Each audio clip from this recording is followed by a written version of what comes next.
बोला वो बहुत गोरी थी दिखने में, बहुत खूबसूरत, लेकिन उसकी पूरी बॉडी एक कपास के रोए की तरह थी जिसमें अलग अलग तरह के रंग बिखर रहे हुए थे। लाइक अस्तगफिरुल्लाह इन्नल्लाह गफूरुर रहीम। ये जो चीज़ होती है ये इनके खाने की चीज़ होती है।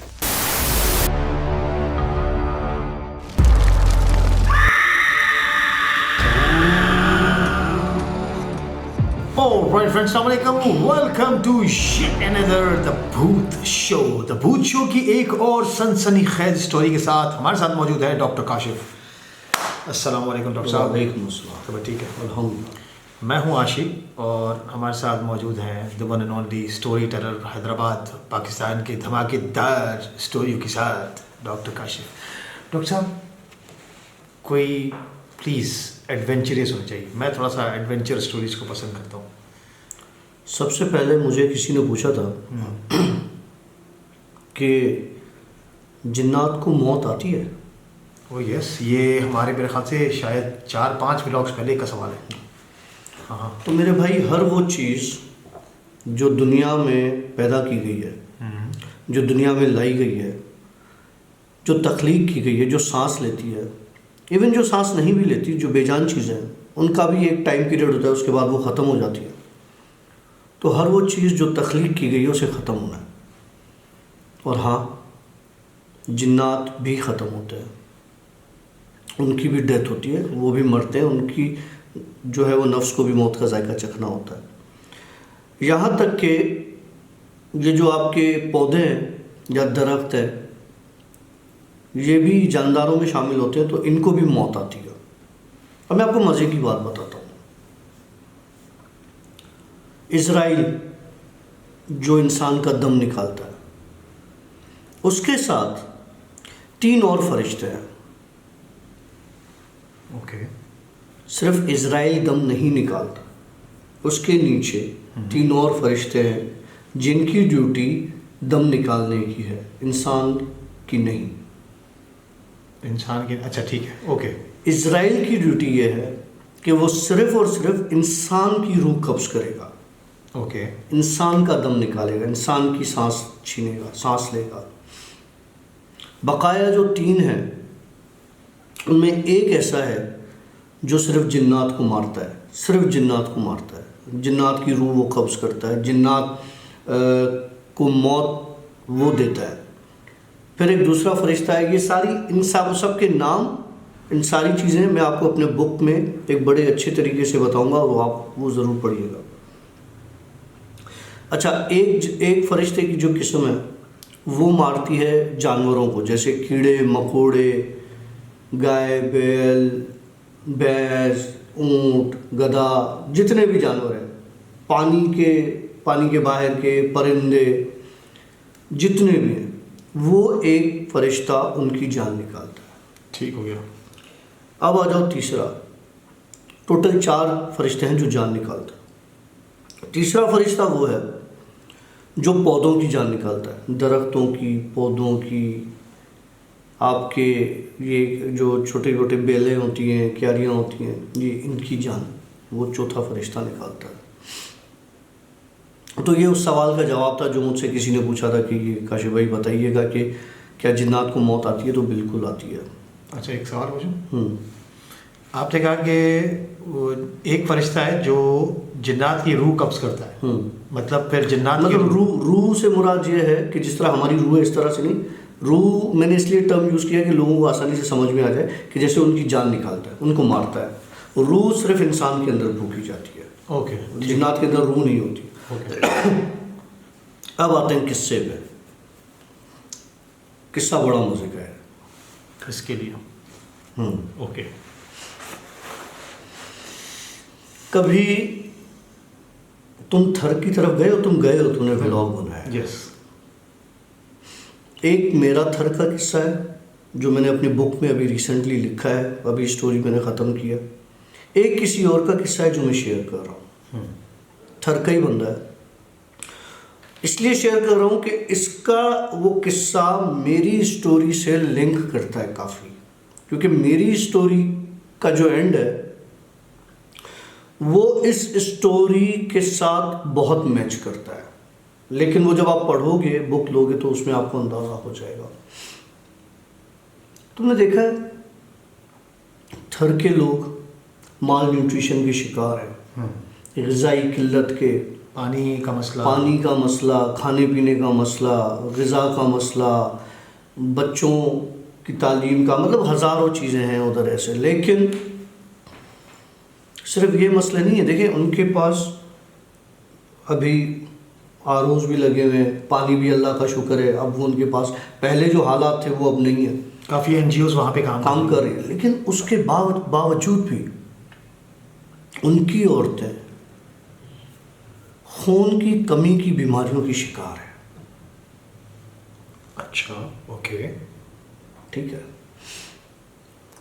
जो मेरा दिमाग कहता है वो कुछ और कहता है, जो उस बंदे ने मुझे कहानी बताई वो कुछ और थी।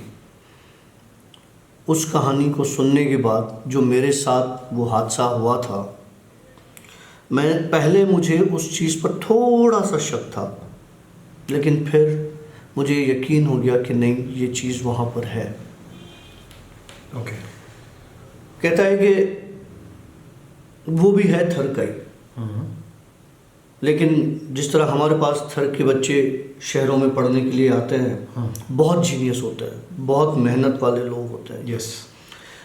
अगर इनसे कोई भी काम करवाया जाए ना, कि पढ़ाई के अलावा भी अपने वहाँ थर में भी बहुत मेहनती हैं, मीलों सफ़र करते थे पानी की तलाश में, पानी लेने के लिए, और शहरों में आ जाते तो पढ़ाई में भी इनसे तेज़ लड़का कोई नहीं होता, मतलब ये बहुत मेहनती लड़के होते हैं।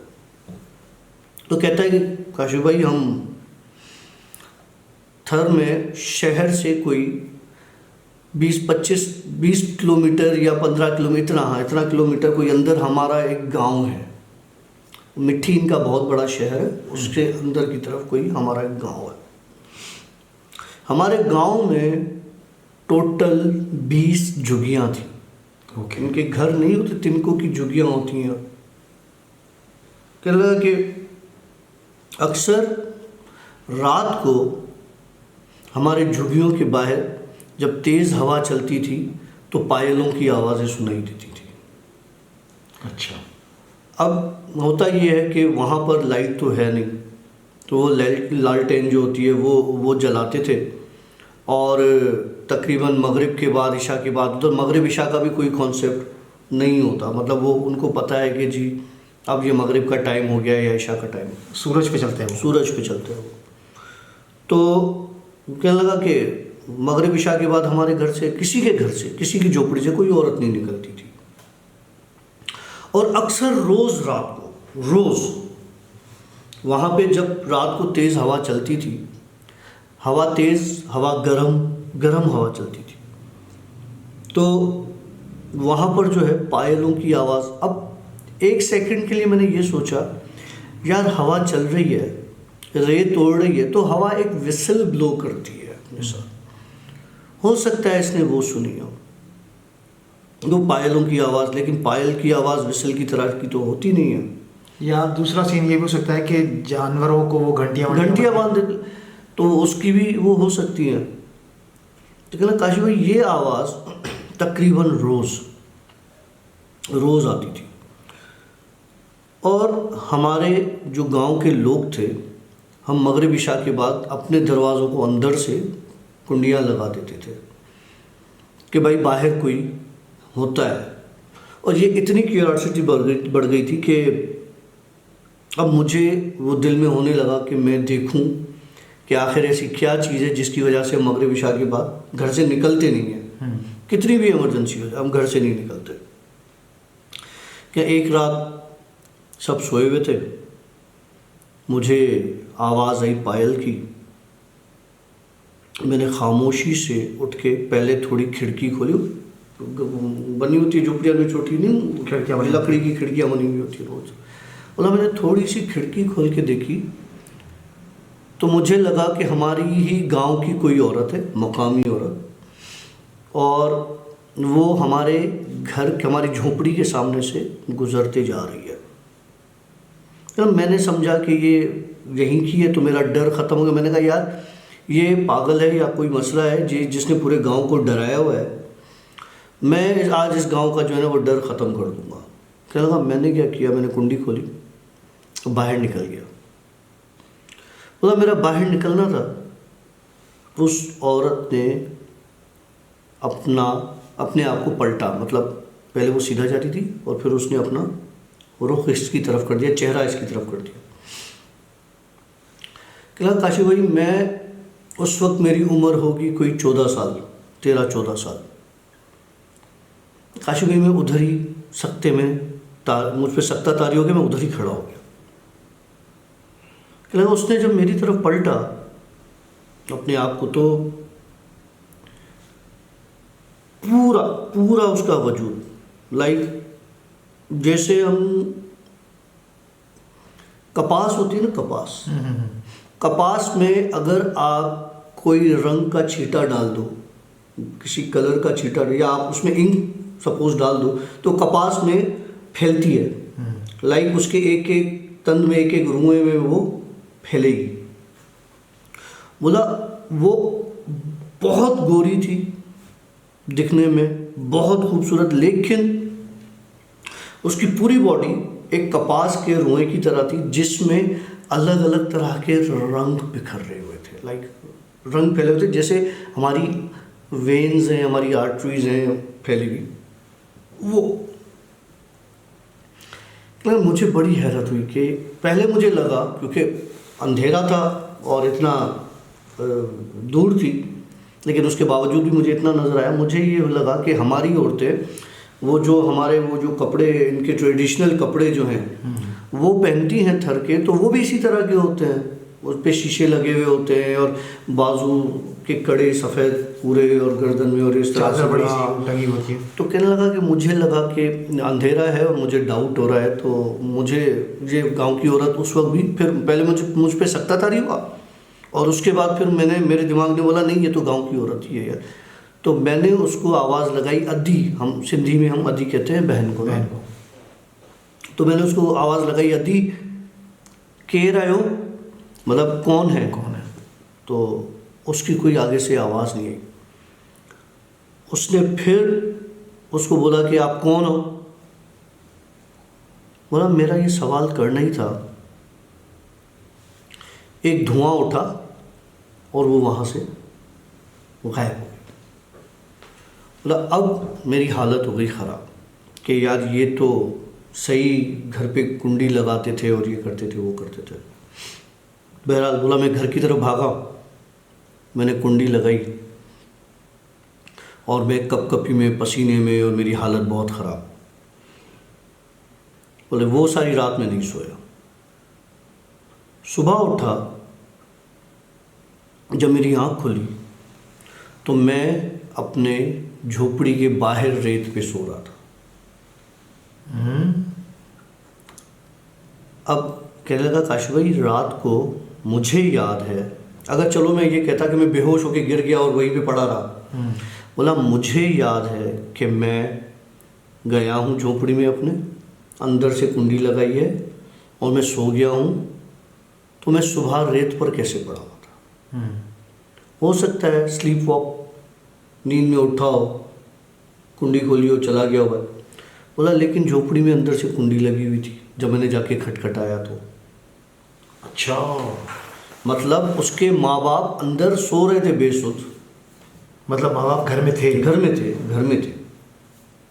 बोला मैंने ज़ोर ज़ोर से बजाया तो अब्बा ने नींद में दरवाज़ा खोला और मुझे, तू कहाँ गया था? अब्बा नहीं समझा, माँ ने कुंडी लगाई है, ये चला गया होगा तो, लेकिन इतनी सुबह कहाँ जाएगा। बहरहाल कहने लगा कि मैंने अपने वालिद को, अपनी वालदा को सारा किस्सा बताया कि ये चीज़ें मेरे साथ रात में। उन्होंने कहा जब हम तुम्हें कहते थे कि भाई नहीं निकलो, आवाज़ें आती हैं, कुछ ना कुछ होगा तो ही। बहरहाल क्या लगा वो दिन पूरा गुजर गया इन्हीं बातों में, गांव पूरे में बात फैल गई जी रात ये हुआ, वो हुआ, ऐसा हुआ, वैसा हुआ। तो अब मेरी तबीयत जो है ना वो भारी होने लगी, मुझे अजीब सी बेचैनी हुई कि रात को मुझे वापस बाहर निकलना है। ओके। मतलब जैसे ही मैं मगरिब हुई, मैं रात का इंतज़ार करने लगा कि कब मुझे वो पायलों की आवाज़ें आती हैं और कब मैं बाहर। अब कह रहे काशिफ भाई मुझे अजीब सी बेचैनी और इंतज़ार होने लगा उस चीज़ का। कहने लगा रात का वही टाइम हुआ, मुझे पायल की आवाज़ आई, मैंने उसी तरह कुंडी खोली और मैं चला गया। बोला इस बार वो औरत जो कल रात को खूबसूरत नज़र आ रही थी, एक भयानक स्याह चेहरे में थी। जो रंग बिरंगी उसका जिस्म था, वो स्याह कांटेदार जिस्म बन चुका था उसका। हो।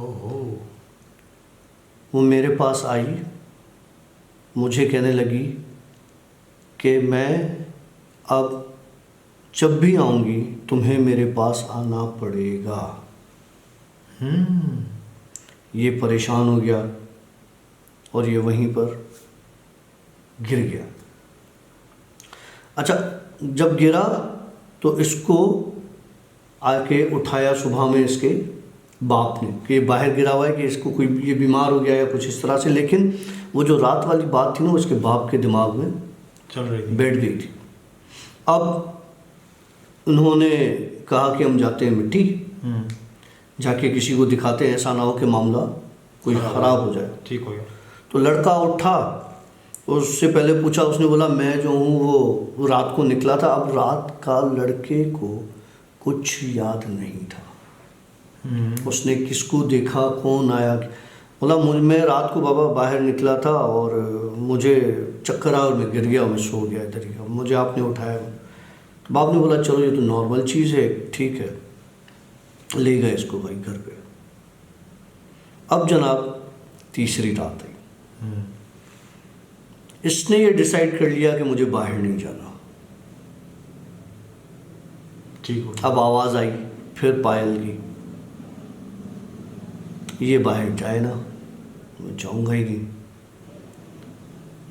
करते करते करते करते करते वो पायल इसके चारपाई तक आके पहुंची,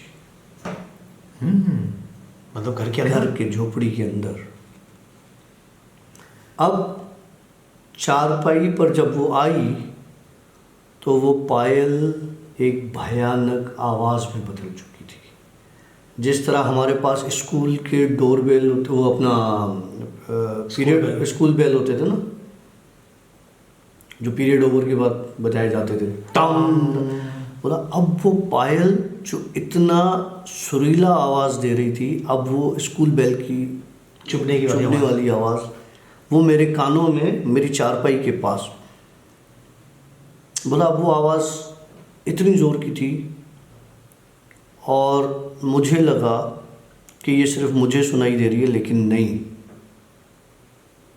वो आवाज़ इसकी झोपड़ी में और पूरे मोहल्ले में, पूरे गांव में सुनाई दे रही थी।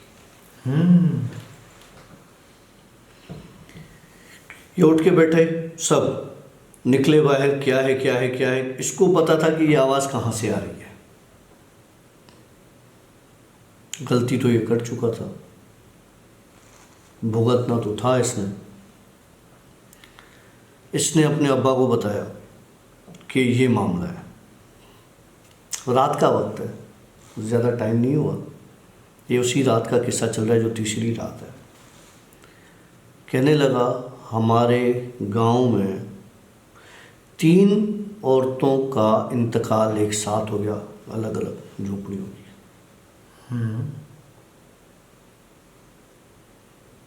इंतकाल कैसे हुआ? उनके जिस्म से जो खून था वो खुश्क हो चुका था, किसी ने सक कर लिया था। मतलब डेड बॉडीज थी, हाँ, कटी हुई थी, कटी हुई नहीं थी, खून नहीं था, जो नीले बिल्कुल पड़ जाए और ब्लड, और मरी नॉर्मल थी। हाँ मरी ओके। नॉर्मल, लेकिन उनमें अंदर मतलब लग रहा था बॉडी में से कि बिल्कुल हाँ, नीली पड़ी हाँ, हुई। हाँ। मतलब बहरहाल मुझे दूसरे दिन ले गए मेरे वालिद, मिट्टी में एक पढ़ाई वाला है उनके पास। तो उसने जब मुझे देखा तो उसने सबसे पहले मेरे जिस्म पर निशान देखना चाहा कोई। तो उसे वो निशान नहीं मिला। उसने बड़ा मज़े का इंकशाफ किया। उसने बोला कि थर के रेगिस्तान में रात को अक्सर औरत निकलती है। मुकामी लोग इस चीज़ को शायद इंडोर्स करें या उसको एक ऑथेंटिसिटी की मोहर लगा दें, अगर लगाना चाहे तो, वरना पागल तो हम हैं ही। बोला वो थर की अलग अलग जगहों पर औरत है या औरतें हैं, वो वहाँ की जो प्रेग्नेंट औरतें होती हैं उनका खून पीती हैं। खून ऐसे पीती हैं कि जिस्म पर कोई निशान तक नहीं होता। ओके। जिसकी वजह से वहाँ की औरतों में ज़्यादा तौर पर खून की कमी की बीमारी है और जो बच्चे होते हैं वो माल न्यूट्रिशन का शिकार पैदा होते हैं। ओ तेरी खैर, बड़ा दूर का सोच है भाई, बड़ी दूर की सोच है ये। मतलब ऑफ कोर्स अगर कोई नया बंदा होगा वो तो यही बोलेगा कि नहीं भाई ये तो खून की बीमारी है, खून की कमी है। कितने एनजीओ काम कर रहे हैं, कितनी दवाएं दी जाती हैं, कितने जाके थर के गांव में झोंपड़ियों में इधर उधर एनजीओ खाना दवाएं और चीज़ें पहुंचाती रहती हैं। हेल्थ प्रोग्राम्स चल रहे होते हैं। मैं खुद गया हूँ। मैं जो गया हूँ ना, मेरा किस्सा भी बड़ा टाइट वाला है। बहुत मज़े का किस्सा है वो। मैंने थर वाले प्रोग्राम में मतलब 2 एनजीओ से मैंने पार्टिसिपेट किया था, वॉलंटियर में होकर गया था वहाँ पर। और नो डाउट वहाँ पर बहुत सारी एनजीओज काम कर रही हैं और साथ में थर के इलाके ऐसे बने हुए हैं जैसे एक मेन रोड बड़ा खूबसूरत जा रहा है। पहले तो बड़ा ओके टेक रास्ता जा रहा है, आप जाओगे बोलेगे ओ माय गॉड इतनी ब्यूटी।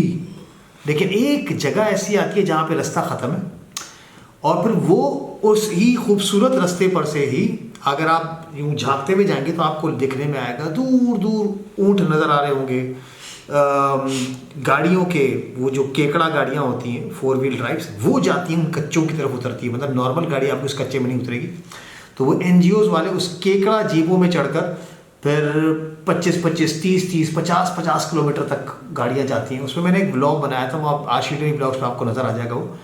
उसमें मैंने डेजर्ट सफारी वाला मज़ा लिया था क्योंकि एक एनजीओ जिसके साथ मैं गया था वो खुद उनके जो ओनर्स थे वो आए थे पैसा देने के लिए ना, वहाँ पर लोगों को खुद अपने हाथ से राशन दे रहे थे, सब चीज़ें दे रहे थे। उनमें से जो एक बंदा था ना, उसने कहा आज आपको, वो आया था सऊदी से ही, उसने कहा डेजर्ट सफारी का मज़ा पाकिस्तान में मैं आपको दिलवाता हूँ आज। फिर उसने ड्राइव की थी वो जीप और रास्ता पूरा यूं रास्ते टीले बने हुए मिट्टी के, उसमें से गुजर ऐसी स्टोरी मेरी भी पढ़ना वो बुक में जो लिखी है। किताब का बेसब्री के साथ इंतज़ार है। ऐसी स्टोरी है ना वो, बहुत मज़े की है। कितना टाइम और वेट करना पड़ेगा यार मेरी 2 महीने इंशाल्लाह, क्योंकि वो बड़ी रुकावट है, सीधी सी बात है, बड़ी परेशानियां हैं, बड़ी रुकावटों के साथ वो तकलीफ़ों में वो बुक लिख रहा हूँ। अव्वल तो मेरे पास पहले तो टाइम नहीं बच रहा, लेकिन जब भी बच रहा है मैं ऑफिस में बैठ के, मैं घर बैठ के मैं कहीं ना कहीं लिख रहा हूँ। जहाँ टाइम मिलता है मैं बुक निकालता हूँ, लिखना शुरू कर देता हूँ।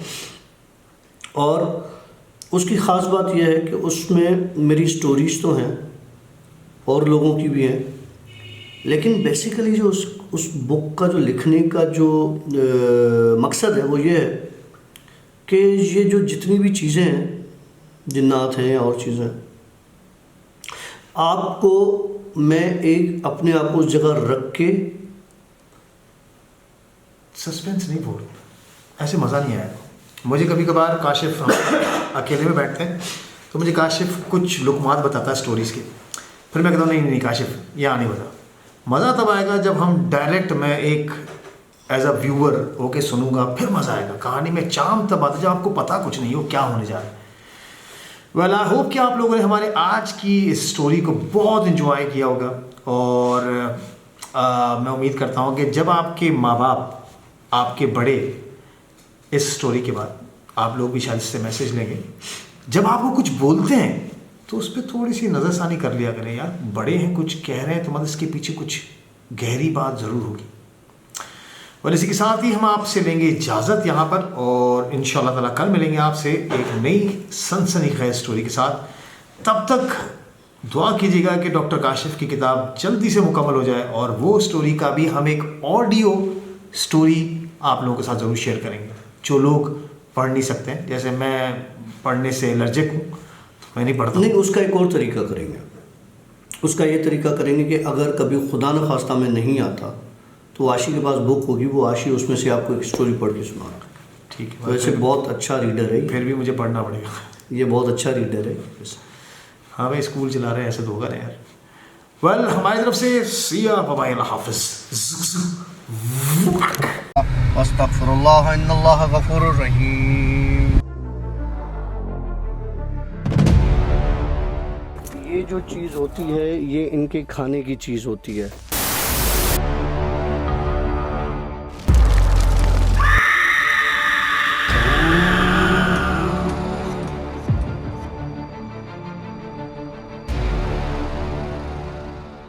वो जो 2 फुट 2.5 फुट के लोग थे वो वहाँ उस ज़मीन पर रहते थे, जिन्होंने इसे बीमार कर दिया था। अस्तगफिरुल्लाह इन्नल्लाह गफूरुर रहीम। ये जो चीज़ होती है ये इनके खाने की चीज़ होती है।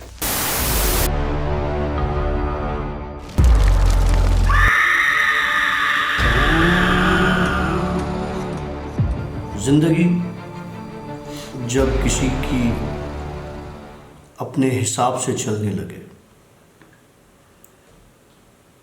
और आपके हाथों से वो चीज़ निकलती जाए, उस वक्त आपको एहसास होता है कि आपने अपने पूरे उस पीरियड में क्या हासिल किया और क्या खोया।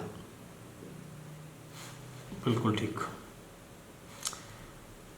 इसी चीज़ पर मुझे एक बड़ी अच्छी बात याद आई। मैंने जिस तरह बर्गर बच्चे रेस्टोरेंट हमने स्टार्ट किया है, तो पहले तो स्कूल का मैं काम कर रहा था, तो वो हाफ डे होता था, फिर सारा दिन बच्चों के साथ टाइम गुजारते थे। और अब इतना तेज़ टाइम जा रहा है कि अपने बच्चों को मैं बहुत मिस करता हूँ। और उसके बाद फिर यूट्यूब पर और फिर बर्गर बच्चे पर हमारा सारा दिन बच्चों को मिलता हूँ। आशी का वो टाइम पीरियड याद करता हूँ जब ये अनुषे के साथ व्लॉगिंग करता था, और आजकल आपको व्लॉग्स देखने में नहीं आएंगे। यस, लेकिन इंशाल्लाह ताला बहुत जल्दी वो चीज़ें सारी सेटअप हो जाएंगी। आहिस्ता आहिस्ता मैं कर भी रहा हूँ उसको सेटिंग में, लेकिन अभी भी मतलब मैं अपने बच्चों को बहुत मिस कर रहा हूँ, अपनी उस लाइफ को बहुत मिस कर रहा हूँ। लेकिन स्ट्रगलिंग लाइफ हर किसी की है कहीं ना कहीं। वेल, ऑलराइट फ्रेंड्स, अस्सलाम वालेकुम, welcome to yet another the Bhoot show. मैं हूँ आशी और हमारे साथ मौजूद हैं डॉक्टर काशिफ। डॉक्टर साहब, अस्सलाम वालेकुम, कैसे मिजाज हैं? सब ठीक है। यहाँ से हम स्टार्ट करते हैं डॉक्टर काशिफ की स्टोरी, वो भी ज़िंदगी पर। जी सर। आईसीयू में पड़ा हुआ एक बंदा डेथ बेड पर, जिसे पता हो कि मेरी ज़िंदगी जितनी मैंने गुजारनी थी गुजार ली, अब इस बिस्तर पर कोई आधा घंटा, 1 घंटा, 1 दिन, खींच खींच के 2 दिन, कोई पता नहीं, जिसको डॉक्टर ये कह चुके हों कि जी अब ये हमारे हाथ से चीज़ निकल चुकी है। वो टाइम उस इंसान के लिए और पीछे जो उसके लोग हैं, उसके भाई बहन, माँ बाप, बच्चे, यही इन्हीं पे फ़र्क पड़ता है और किस पे पड़ता है, यही रिश्ते होता है। तो दोस्त यार, लेकिन देखो दोस्त यारों पे इसलिए ज़्यादा फ़र्क नहीं पड़ता कि दोस्त यार अपनी फैमिलीज़ में अपने हिसाब से चल रहे होते हैं, अपना एक सिस्टम रन कर रहे होते हैं। आपकी जो इमीडिएट फैमिली होती है ना, माँ बाप हो गए, बच्चे हो गए, बीवी हो गई, बहन हो गई, उन पर बहुत गहरा असर पड़ता है। वो इस सदमे से निकलते हैं ना, बहुत टाइम लग जाता है उनको। और जब आपको ये पता चल रहा हो कि जी अब इसका कुछ हो नहीं सकता। एक बंदा था बहुत अयाश किस्म का, शराब शबाब हर किस्म का नशा, गुंडागर्दी सब करता था। उसके आखिर वो हालत हो गई उसकी कि वो डेथ बेड पर आ गया। आप सब ये सोच रहे होंगे वो मर गया। नहीं, वो मरा नहीं, वो बच गया। उसी का किस्सा सुना रहा हूँ। उसने मुझे बताई ये सारी बात।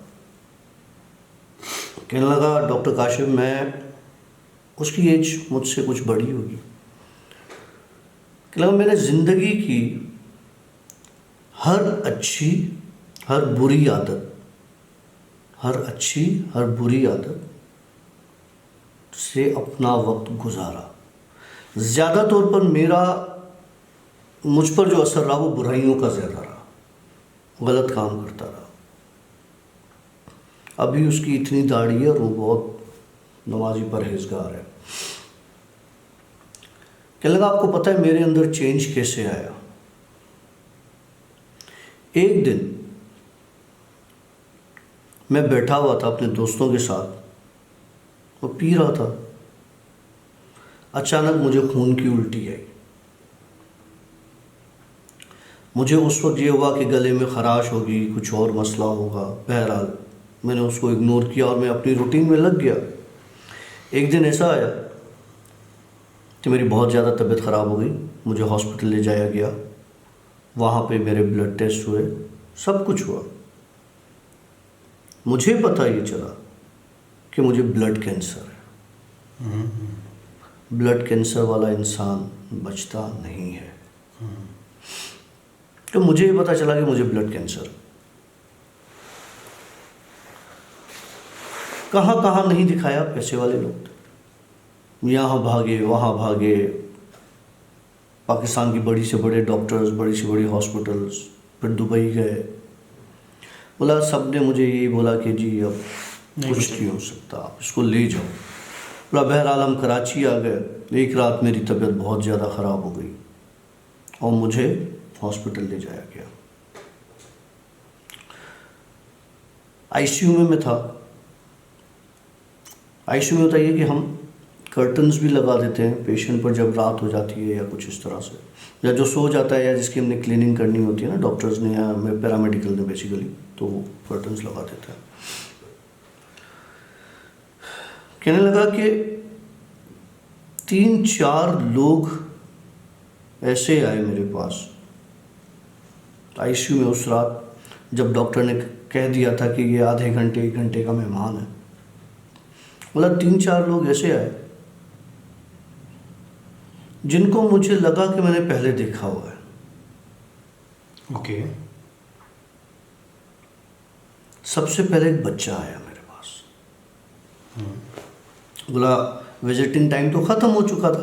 बोला हाँ, ये हो सकता था कि मैं हेलुसिनेट कर रहा हूँ क्योंकि बीमारी का आखिरी स्टेज है और मैं मरने वाला हूँ और मुझे अलग अलग चीज़ें नज़र आ रही हैं। होता है, एक दवाइयों का भी कहते हैं ना, असर होता है, बहुत कुछ होता है। हेलुसिनेट कर रहा हूँ। बोला मुझे ये लगा। एक बच्चा आया, उसने मुझे आकर मेरा हाथ पकड़ा, मुझे कहा आपको याद है आप फिलानी जगह पे शराब पी रहे थे, आपके दोस्त ने मुझे धक्का देके भगाया था, आपने मुझे बिठा के खाना खिलाया था। क्या बात है। तो हाँ मुझे याद है, लेकिन मुझे ये याद नहीं है कि कब की बात है, तुम कौन बच्चे हो, मुझे ये याद नहीं। मैंने, हो सकता है बिठाया हो, खिलाया हो, लेकिन ऐसा हुआ होगा। उसने बोला मेरा हाथ पकड़ो। उसने उसका हाथ पकड़ा। कहने लगा जब उस बच्चे ने मेरा हाथ पकड़ा, मेरे जिस्म में एक अजीब सी गर्म चीज़ दौड़ी, गरमाइश दौड़ी। ऐसा लगा मेरे जिस्म में कोई आग लगा रहा हो, पूरे जिस्म में। और मैंने चीखना शुरू कर दिया हॉस्पिटल में।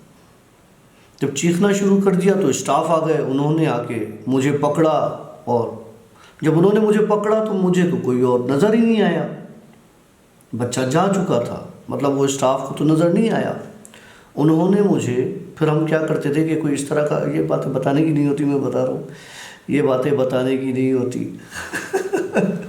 तो वो जो ज़्यादा इरिटेट करते हैं ना पेशेंट, उसको आईसीयू में थोड़ा बांध देते हैं कॉटन बैंडेजेस के साथ या सॉरी तो मुझे उन्होंने बांध दिया, दोनों हाथ दोनों पाँव करके कि ये अब सारी रात तंग करेगा, वैसे ही मरने वाला है। तो बोला वो, अब मेरे हाथ पांव बंधे हुए हैं। थोड़ी देर के बाद एक सही जवान बंदा आया, उसने मुझे कहा, याद है मैं पीता नहीं था, मुझे पीने पे तूने लगाया, मैंने अपने घर के सुकून को तुम्हारी वजह से तबाह कर दिया। मेरा बाप मुझसे नाराज़, मेरी माँ नाराज़, मेरे बीवी बच्चे नाराज़, यहाँ तक कि मैं तुम्हारी वजह से रोड पर आ गया और आखिर में मैंने खुदकुशी कर ली तुम्हारी वजह से। और तुम्हारी कभी भी तुम्हारी मौत की आसानी नहीं हो सकती।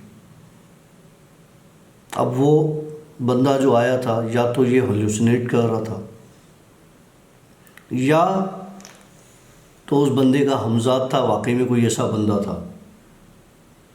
उस बंदे ने इसके सर पर हाथ रखा कि मैं तुझे सर से लेके पाँव तक अजियत पहुंचाऊंगा। तो कहने लगा मेरे अंदर जो बचा कुचा खून था वो बर्फ़ की तरह जमने लगा और लगा आहिस्ता आहिस्ता मेरी बॉडी ठंडी पड़ती जा रही है, मेरी सर्कुलेशन रुकती जा रही है, मेरा हाथ पांव सुन्न है और मैं कुछ नहीं कर पा रहा। बोला मैंने अपनी जान बचाने के लिए बेड पर हिलना शुरू किया तो मेरे पास जो मॉनिटर पड़ा हुआ था उसको मेरा हाथ टच हुआ, वो ज़मीन पे गिरा। स्टाफ आया, उन्होंने कहा भाई ये ऐसे सही नहीं होगा, ये इसने इतना बड़ा नुकसान कर दिया, इसको सिडेशन दे दो, इसको सुला दो। बोला मुझे सिडेट कर दिया, मैं इंजेक्ट करके सुला दिया इसको, सुला दिया। अब मौत का इंतज़ार है, बेहोशी की हालत में सो रहा है। एक औरत आती है, उसको आके नींद से जगाती है।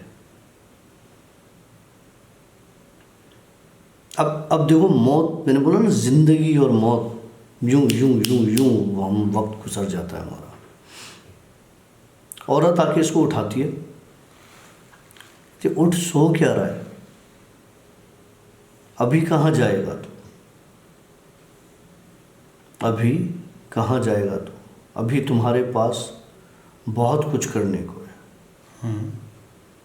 कह रहा मैं सो रहा हूँ, मुझे लग रहा है मैं ख्वाब देख रहा हूँ। उस औरत ने बोला तुझे पता है मैं कौन हूँ? बोला मैं चुप, मैंने कभी उस औरत का चेहरा नहीं देखा। देखते ही देखते वो औरत एक बिल्कुल जवान शक्ल में आ गई। कहने लगी मैं वो नेकियां हूं जो तूने की है, मैं वो नेकियां हूं जो तूने की हैं। बोला मेरी आँख खुल गई, अब मुझे ऐसा लगा कि मैं बच जाऊंगा, क्योंकि मुझे जो साइंस आई हैं, लेकिन 2 पॉजिटिव साइंस आई हैं, 1 नेगेटिव साइन आई है जिसने मेरा खून जमा दिया। बोला अचानक आईसीयू में एक शोर उठा, अचानक आईसीयू में एक शोर उठा। 2-2, 2.5 फुट के लोग, उनके हाथ में जलती हुई लकड़ियां आग की, ओ तेरी खैर, और ये कह रहे थे कि मुझे जला देंगे। क्यों? क्योंकि मैंने पूरी ज़िंदगी उनको जलाया है। यार काशिफ, मुझे बात समझ में नहीं आई, मैंने किन को जलाया है? मैं तो किसी को नहीं जलाता। और ये जलाने वाला काम तो मेरा है ही नहीं, मैं अपना नशे पते करता था, याशियाँ करता था। ठीक है, सही है। बोला एक 2-2.5 फुट का बंदा आके मेरे सीने पे चढ़ के बैठ गया, उसके हाथ में लकड़ी जलती हुई, और वो उस आग को मेरे मुंह पर ले आए, मुंह के करीब, इतना कि मेरा चेहरा जलने लगे, फिर उसको हटा दे, फिर मेरी आंखों की तरफ ले जाए। मैं उसको धक्का देने की कोशिश करूं तो वो मुझसे दूर ना हो सके, क्योंकि उसको मेरा हाथ टच हो तो लिटरली मेरा हाथ जल जाए। मतलब मुझे समझ में नहीं आ रहा था। मैं ये डिसाइड कर लिया था कि ये आज मेरी आखिरी रात है, और शायद मरने से पहले ये सब कुछ होता हो। ये सारी चीज़ें सामने आती हैं और इंसान बता नहीं सकता, इंसान के मुंह पे ताला लग जाता है। बोला कि मैं उस रात अजियत से निकला, सो गया, मुझे लगा मर चुका हूँ। सुबह उठा तो मैं जिंदा था।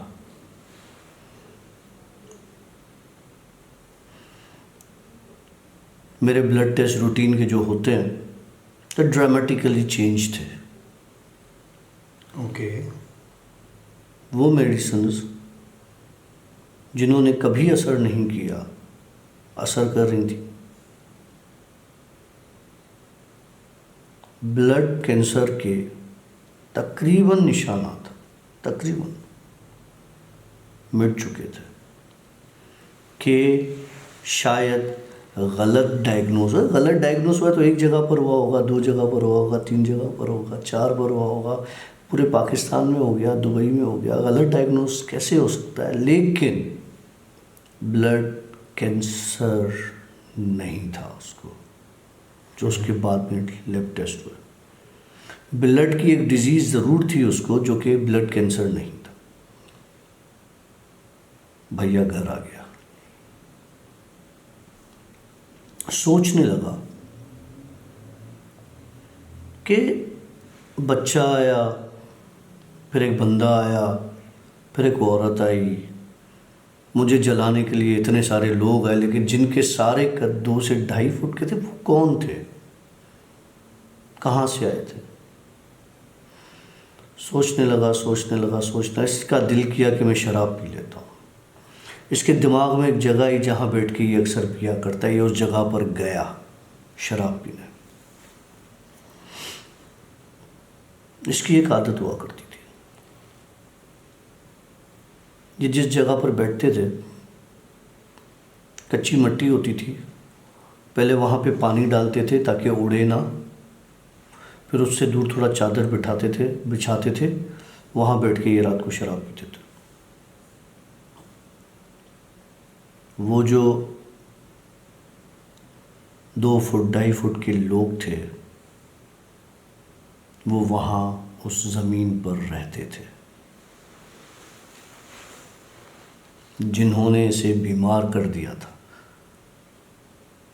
मैं आपको मज़े की एक बात बताता हूँ। जिन्नात को 3 तरह से मौत आती है।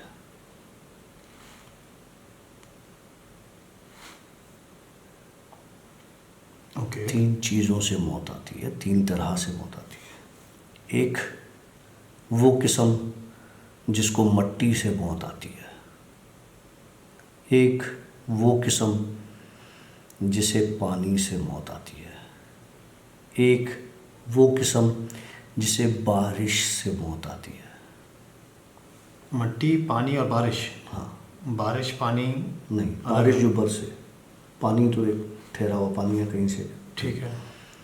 तो ये जब पानी फेंकते थे तो उनके ख़ानदान के कितने ही लोग मर जाते थे।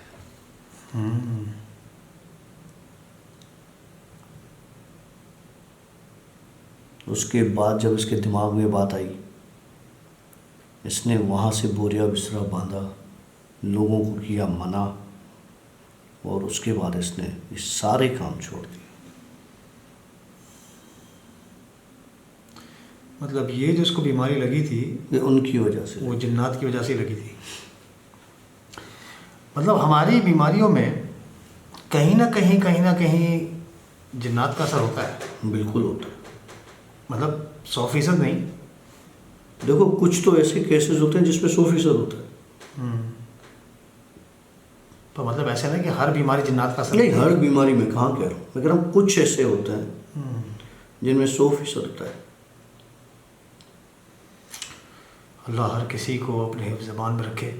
आमीन। बीमारी बड़ी, अल्लाह माफ़ करे, बीमारी का वक्त ऐसा आता है जिसमें आपको सही किस्म का पता चलता है कि कौन आपका अपना है और कौन आपका पराया है। मतलब वहाँ से आपको सही आप डिफ्रेंशिएट कर सकते हैं।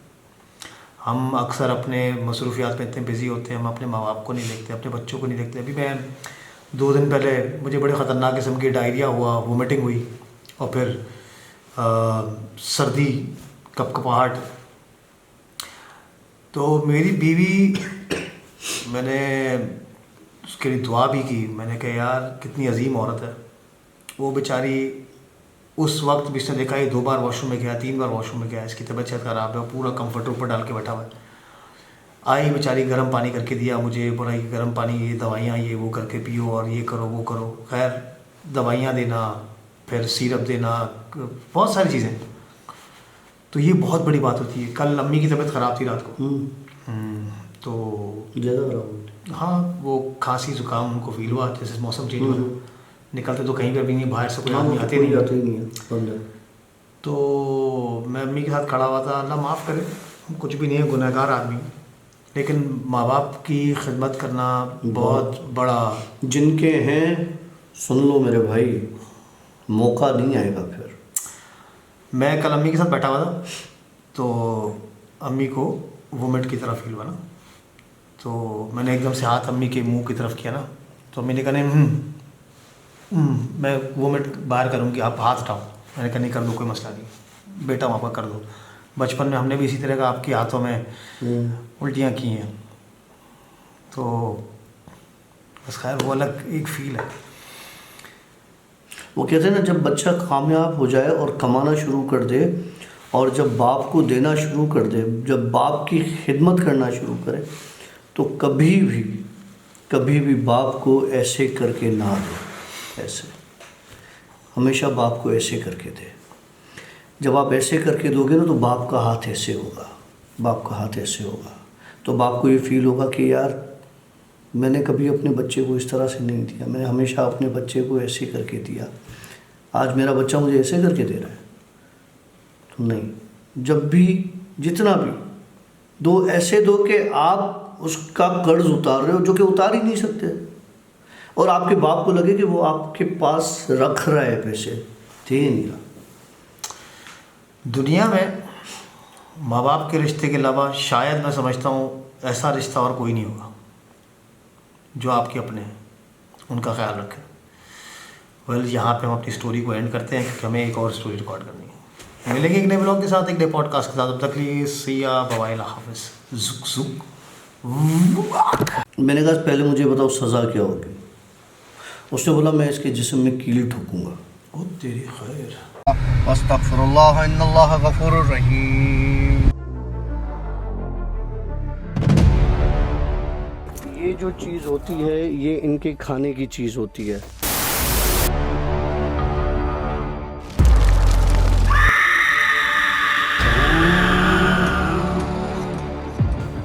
Right friends, अस्सलाम वालेकुम, welcome to yet another the Bhoot show. The Bhoot show की एक और स्टोरी के साथ मैं हूँ आशी और हमारे साथ मौजूद हैं the one and only doctor Kashif. अस्सलाम वालेकुम। वालेकुम अस्सलाम। 3 स्टोरी, 3 एक जैसे कपड़े और तीसरा सलाम। तीसरा सलाम। कैसे हैं आप लोग सब? उम्मीद करते हैं आप लोग बिल्कुल ठीक ठाक होंगे और स्टोरीज़ को एंजॉय कर रहे होंगे। और अच्छा लगता है तो लाइक कर दिया करें, समझ में नहीं आता है तो डिसलाइक ज़रूर किया करें, इससे हम अपनी रेटिंग को समझ सकते हैं।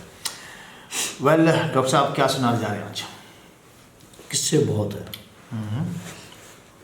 क्योंकि किस्सों से किस्से निकलते हैं। तो जब किस्सा एक बार मैं स्टार्ट कर देता हूँ तो मुझे फिर पिछली सारी चीज़ें, सारी बातें याद आने लगती हैं।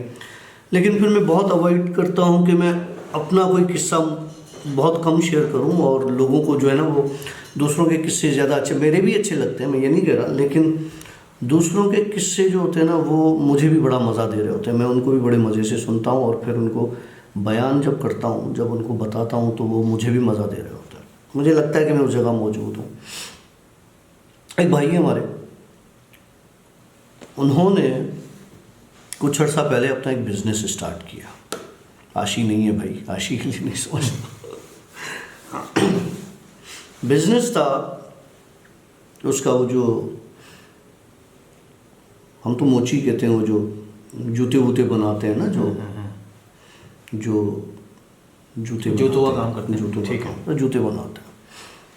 उन्होंने एक काम स्टार्ट किया एक अच्छे लेवल पर कराची में, और मुझसे मिले कि मतलब मैं जहाँ रहता हूँ, मेरा आना जाना ये वो बहुत है लोगों के साथ बहुत है, इस सेंस में नहीं कि मैं हर वक्त बाहर लोगों से मिलता, मैं वो बिल्कुल हरगिज़ मतलब नहीं है, मतलब मेरे व्लॉग से या कहीं और से मेरा टाकरा किसी न किसी के साथ हो ही जाता है, इंस्टा पर हो जाता है। तो उन भाई ने कहा कि काशिफ भाई मैं एक बिज़नेस स्टार्ट कर रहा हूँ, मज़े का किस्सा सुनना, बड़ा मज़े का है। तो मैं एक बिज़नेस स्टार्ट कर रहा हूँ, आप चलें, मैंने शॉप ले ली है, फ़लानी जगह पर शॉप है, और मैं चाहता हूँ कि पहले आप चलें। मैंने कहा यार अपनी बीवी बच्चे माँ बाप ले जाओ, मुझे कहाँ लेके जा रहे हो? बोला वो सब बाद में जाएंगे, पहले आप चलेंगे। मैंने कहा इसको मुझसे बहुत मोहब्बत है यार, सॉरी मैं ऐसे ही। मैंने कहा मुझे लगा यार इसको मुझसे बहुत मोहब्बत है, इतनी रेस्पेक्ट दे रहा है, और नहीं दे रहा था रेस्पेक्ट, इसमें नो डाउट वो रेस्पेक्ट दे रहा था। और उसका बड़प्पन है कि वो ऑल द वे मेरे पास आया मुझसे कांटेक्ट करके, और फिर मुझे इतनी रेस्पेक्ट दी और मुझे अपने साथ ले गया, एक जगह ले गया, एक शॉप थी, अच्छा एरिया था। उस शॉप को अभी इसने स्टार्ट नहीं किया था, खाली पड़ा हुआ था, मैं उसका सौदा कर चुका था, ये शॉप ले चुका था। ओके। कहने लगा काशिफ भाई मैं शॉप खोलता हूँ, मैं अंदर नहीं जाऊँगा, अंदर आप जाएंगे। ओके, डॉक्टर साहब उधर समझ गया क्या किस्सा है। मैंने मैंने कहा खाक में मिला दिया होता, इतनी इज्जत देने से बेहतर। तो बहरहाल मैंने कहा ठीक है। बहरहाल इसने लड़कों को बोला आपने कि यार ये खोलो, डॉक्टर साहब अंदर जाएंगे, डॉक्टर साहब अंदर जाएंगे, ठीक है जी चले जाते हैं। डॉक्टर साहब अंदर चले गए शॉप में, शॉप खुला और डॉक्टर साहब अंदर। अच्छा मैं जब अंदर घुसा, अजीब सी एक स्मेल, जैसे जानवरों ने ना स्टूल पास किया हुआ जगह जगह पर। अब मुझे लाइट के बटन नहीं समझ में आया, मैंने वहाँ से आवाज़ दी, मैंने कहा लाइट तो ऑन करो। अंदर आने के लिए एक बंदा तैयार नहीं था कि हम अंदर नहीं आएंगे। मैंने कहा लाइट तो ऑन करो, उन्होंने बोला काशिफ भाई अंदर लाइट नहीं है।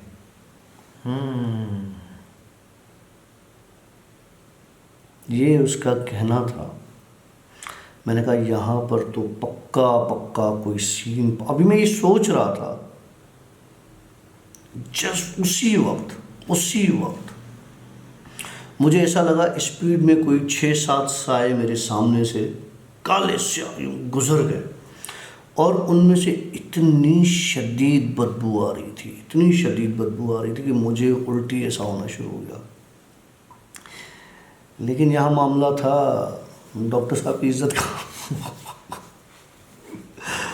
तो बाहर तो निकलना नहीं था, आसान लफ्जों में भागना नहीं था। तो मैं खड़ा हो गया, तो मैंने उनसे एक बकवास करना शुरू कर दिया कि अगर ऐसे ही भागना है मेरे सामने से, अगर ऐसे ही भागना है तो फिर ना तुम्हारा मामला हल होगा ना मेरा होगा। मैं अंदर आया हूँ अपनी मर्जी से नहीं आया, मैं लाया गया हूँ, अब मेरी बात सुन लो या सुना लो। वो साए जब 6 इकट्ठे भाग रहे थे, जब रुके तो वो एक ही साया था।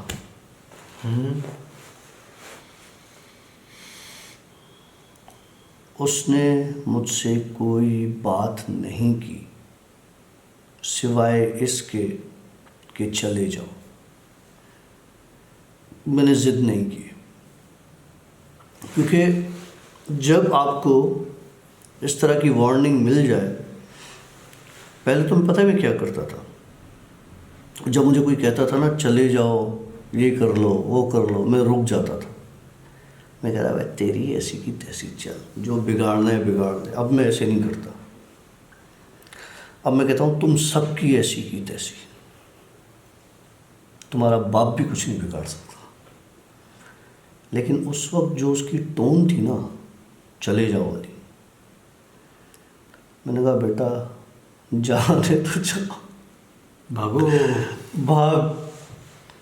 खैर मैं वहाँ से निकला, उस दरवाजे तक पहुँचा, मुझे पीछे से एक और आवाज़ आई, जा रहा है। अब मेरी हिम्मत बढ़ी, मैं फिर पलटा। जो वो मेरा भाई था जो मुझे खुदकुशी के लिए वहाँ लेके गया था, वो बाहर तमाशा देख रहा था कि ये कर क्या रहा है। उनको कुछ नज़र ही नहीं आ रहा था, मेरे मुंह से कुछ निकलने वाला था, उनको कुछ नज़र ही नहीं आ रहा। सॉरी, निकल जाता है यार इंसान। तो उनको कुछ नज़र नहीं आ रहा था। ठीक हो गया, खैर है, कोई बात नहीं। मैं वापस अंदर गया। अच्छा, वो शॉप इतनी बड़ी थी कि उस शॉप के 2 पोर्शन थे। लाइक एक जो मेन काउंटर टाइप होता है जिसपे शो केस की तरह की चीज़ें लगी होती हैं, शीशे के वो फ्रेम लगे हुए होते हैं, और एक बैक साइड था जहाँ पे उनका कारखाने टाइप होता था, जहाँ पे कोई उसको क्या कहते हैं बनते थे या जो रिपेयर के लिए आते थे या इस तरह से, वो उस तरह का एक छोटा सा वो एरिया था। लेकिन खाली था। मुझे जो समझ में आ रहा था कि वो इस तरह का, या बैक साइड कोई ऑफिस या इस तरह से, या गोदाम, कुछ भी हो सकता है, कुछ भी हो सकता है। जब मुझे आवाज़ आई तो वो उस बैक एरिया से आई, शॉप के। मैं उधर गया। अब मुझे ये हुआ कि यार ये बात करने के मूड में है, बात हो सकती है। मैंने कहा मुझे बताओ कि ये मसला क्या है। मतलब जगह एक बंदे ने ली है, उसको यहाँ पे कारोबार करना है, ना वो तुम्हें तंग कर रहा है ना तुम उसे तंग करो। तुमने जहाँ रहना है तुम रह लो, मुझे वो जगह बता दो, मैं उसे बता दूंगा, बाकी उसकी जगह है, उसको काम करने दो। कहने लगा इससे पहले जो था ना उसको बुला के ले आओ। ओके, कहानी मतलब शुरू होती है अब। ओके, जो इससे पहले था उसको बुला के ले आओ। अब मुझे क्या पता इससे पहले कौन था। मैंने कहा मुझे टाइम बताओ। उसने मुझे बोला कि 3 दिन के बाद, मगरिब के बाद आओगे, अकेले आओगे, वो बंदा आएगा लेकिन बाहर खड़ा होगा, अंदर नहीं आने दूंगा। अंदर नहीं आने दूंगा। आने दूंगा।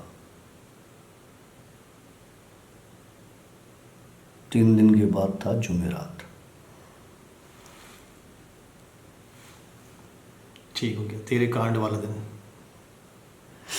मैं बाहर गया, मैंने जाके उसको बताया। मैंने कहा भाई तेरा कोई मसला नहीं है, तेरा दुकान चल पड़ेगा।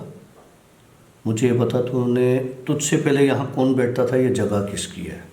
कहने लगा ये जगह जिसकी है वो तो यहाँ पर कुछ नहीं बैठता था, उसका दुकान है, लेकिन जिस बंदे की थी वो सऊदीया चला गया है।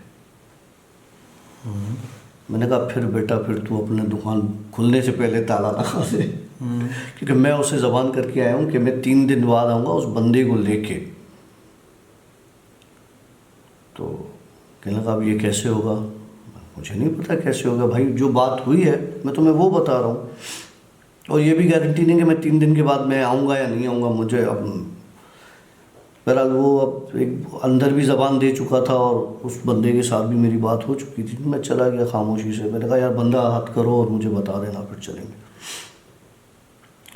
जुमेरात वाले दिन इसकी कॉल आई मुझे सुबह में कि डॉक्टर काशिफ वो बंदा नहीं है, उसका बेटा है, तो क्या उसके बेटे को मैं ले आऊँ? अब मुझे तो अंदाज़ा नहीं था। मैंने कहा ठीक है भाई ले आओ। हमने मगरिब के बाद का टाइम रखा। वहाँ पहुँचने का तो ये आ गया था मेरे पास और मुझे इसने पिक किया और हम चले गए उससे बाद। बड़ी मशहूर एरिया है वो जहाँ हम गए थे, जहाँ इसका शॉप था। अब मैं अंदर घुसा हूँ, वो उसका बेटा बंदे का बाहर खड़ा हुआ है। लिटरली वो जो अंदर चीज़ थी, उस लड़के को देख के इतना हाइपर हुई कि आपकी सोच है। मतलब गुस्से में आ गई। हाँ, अगर उसका बाप होता तो शायद वो उसको मार देती। तो उसके बाप की वो जो कहते हैं ना नसीब ज़ोर थे कि वो उस जगह मौजूद नहीं था वो। बहरहाल मैंने बोला भाई उसका बाप तो नहीं है, बेटा है और यही है, अब बताओ मुझे क्या करना है। बोला इसके बेटे को बोलो डेली इस दुकान में आएगा 1 महीने तक, मैं इसे सज़ा दूंगा, फिर ये वापस जाएगा। अगर ये बच गया तो ठीक है, मर गया तो खैर है, जगह तो मैं इनको दे दूंगा। फिर नहीं कर। अब एक दुकान की कीमत एक इंसान की जान हो गई। यहाँ पे थोड़ी सी मुझे ना उससे कोफ्त होने लगी। हूँ तो मैं भी इंसान ना, साथ तो इंसान का ही दूंगा। मैंने कहा पहले मुझे बताओ सज़ा क्या होगी। उसने बोला मैं इसके जिस्म में कील ठोकूंगा। ओ तेरी खैर। भाई एक इंसान है, तुम हो क्या, तुम्हारी औकात क्या है, तुम कैसे कील ठोकोगे? उस वक्त मैं खुद एक जिन बन चुका था उसकी बात सुन के। आप कभी भी किसी की आंखों में आंखें डाल के ऐसी चीज़ के नहीं देख सकते जिसकी आंखों में आंखें डाल के मैं बात कर रहा था। और मुझे नहीं पता था कि मेरे अंदर वो ताकत कहाँ से आई, वो स्ट्रेंथ कहाँ से आई कि मैं उससे ये बात कर रहा था। उसने मुझसे कहा कि तुम ठीक है, फिर ये दुकान नहीं चलेगी। सही है, नहीं चलेगी तो नहीं चलेगी, लेकिन ऐसा कुछ नहीं होने वाला। क्या लगा मेरे पास बदले के और बहुत से तरीके हैं। मैं चाहूँ तो जो दुकान लिया है जिसने, उसका ख़ानदान तबाह कर दूँ, मैं चाहूँ तुम्हारा ख़ानदान तबाह कर दूँ, मैं चाहूँ जो है वो ये जो बंदा इससे पहले था उसका ख़ानदान तबाह कर दूँ। जब इसने ख़ानदान की बात की ना, कोई बर्दाश्त नहीं करता मेरे भाई। मैं बैठ गया उधर। मैंने कहा अब यहाँ से, इस दुकान से आज या तू जाएगा या मैं जाऊँगा, या बाहर जो लड़का आया हुआ है ना, या वो जाएगा। मैंने उस लड़के को अंदर बुलाया। इसने बहुत कोशिश की वो लड़का ना आए, लेकिन वो लड़का आ गया। वो आके मेरे पास बैठा, मैंने उसका हाथ पकड़ा, उसका दम घुटने लगा। मैंने कहा तू मारेगा इसको, इसको मार दे, मेरे सामने मार, लेकिन जो तू सज़ा कह रहा है वो बर्दाश्त नहीं है। मुझे दिखाता रहा, उसको अजियत दे रहा हूँ, ये कर रहा हूँ, वो कर रहा हूँ, मुझे तोड़ने की बड़ी कोशिश की उसने। एक वक्त ऐसा आया कि मेरे इर्द गिर्द, मेरे कपड़ों पर लिटरली आग के शोले जिस तरह से गिरते हैं ना, जिस तरह से लावा होता है, लावा गिरने लगा। लेकिन वो सिर्फ मुझे डराने के लिए था, मुझे नुकसान नहीं देना चाह रहा था। मैंने अपनी दुआएं पढ़ना शुरू की, जो मैं पढ़ता हूँ। एक दुकान के बाहर से लोगों का हुजूम आया।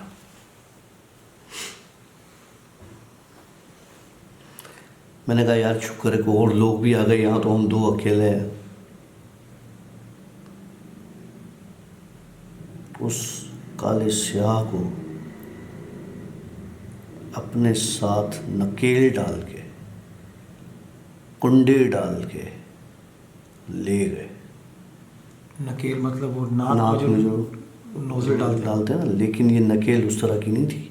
ये बिल्कुल हुक बड़ा, वो जो शार्प डाल के नहीं, खींचते हुए जिस्म में उसके कांटे लग करके उसको ले गए। उसके बाद मुझे ये पक्का हो गया कि जी दुकान अब इसकी सेफ है, क्लियर हो गई। क्लियर हो गई है। मुझे ऐसा लगा कि वो दुकान क्लियर हो गई है।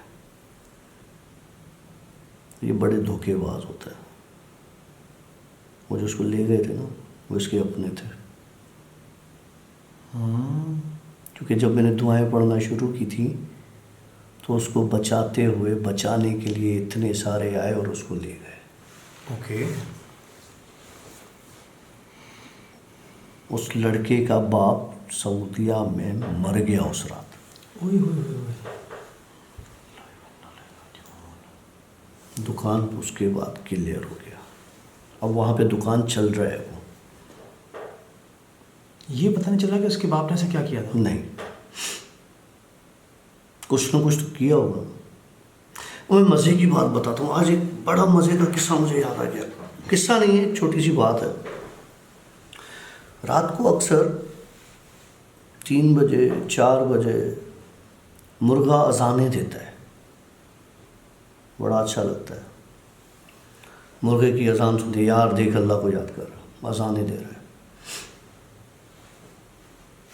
तो मुर्गा अजान नहीं दे रहा होता, मुर्गे की अजान नहीं होती, मुर्गा वार्न कर रहा होता है, अलार्म कर रहा होता है। जब दुनिया बनी ना, दुनिया को 2 हिस्सों में, ज़मीन को, पूरे निज़ाम को 2 हिस्सों में डिवाइड कर दिया गया। मैं कहता हूँ ना, ज़मीन सिर्फ इंसानों की नहीं है। ज़मीन सिर्फ इंसानों की नहीं है, मैं हमेशा कहता हूँ, लेकिन इंसान अशरफुल मखलूक़ात है।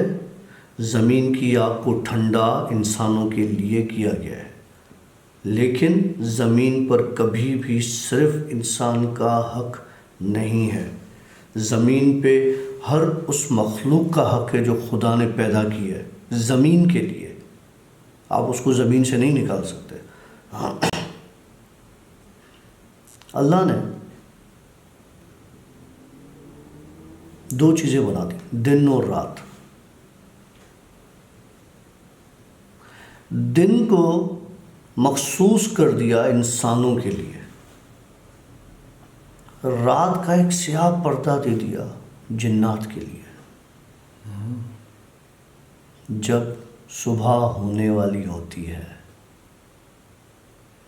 3, 4, 5 बजे से मुर्गे बोलना शुरू कर देते हैं, वार्न करना शुरू कर देते हैं, अलार्म करते हैं जिन्नात को कि तुम लोगों का वक्त अब ख़त्म हुआ, अब वापस जाओ, अब इंसानों का वक्त शुरू हुआ है।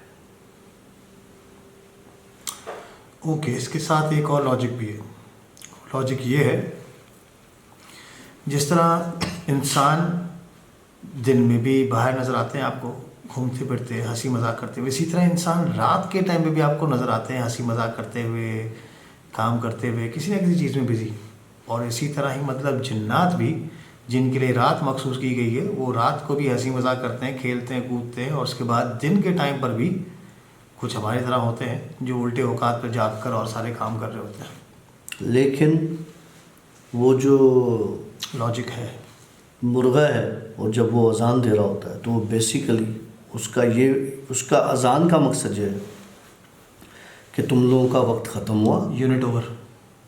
अब इंसानों का वक्त शुरू हुआ। और जिस तरह नहीं स्कूल में बेल की घंटी बजती है, टड़ांग, यूनिट ओवर। वो हाँ हाँ, लॉजिक बड़ा कमाल था डॉक्टर साहब, हाई फाइव, वेरी गुड। मेरे ख्याल से यहाँ पे हम लेंगे आप लोगों से इजाज़त। बहुत टाइम हो जाता है और कल फिर हमें जिन स्टोरीज रिकॉर्ड करनी है, लाइव भी आना है इंशाल्लाह। और अभी हमने जाकर बर्गर बच्चे पर जाके टाइम देना है। हमारी तरफ से सिया बाय, अल्लाह हाफिज़। जू जू अस्तगफिरुल्लाह इन्नल्लाह गफूरुर रहीम। ये जो चीज़ होती है ये इनके खाने की चीज़ होती है।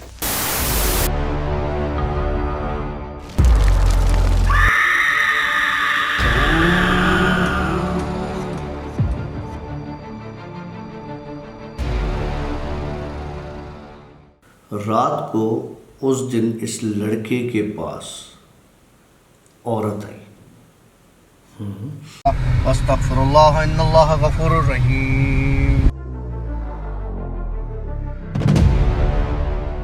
ये जो चीज़ होती है ये इनके खाने की चीज़ होती है।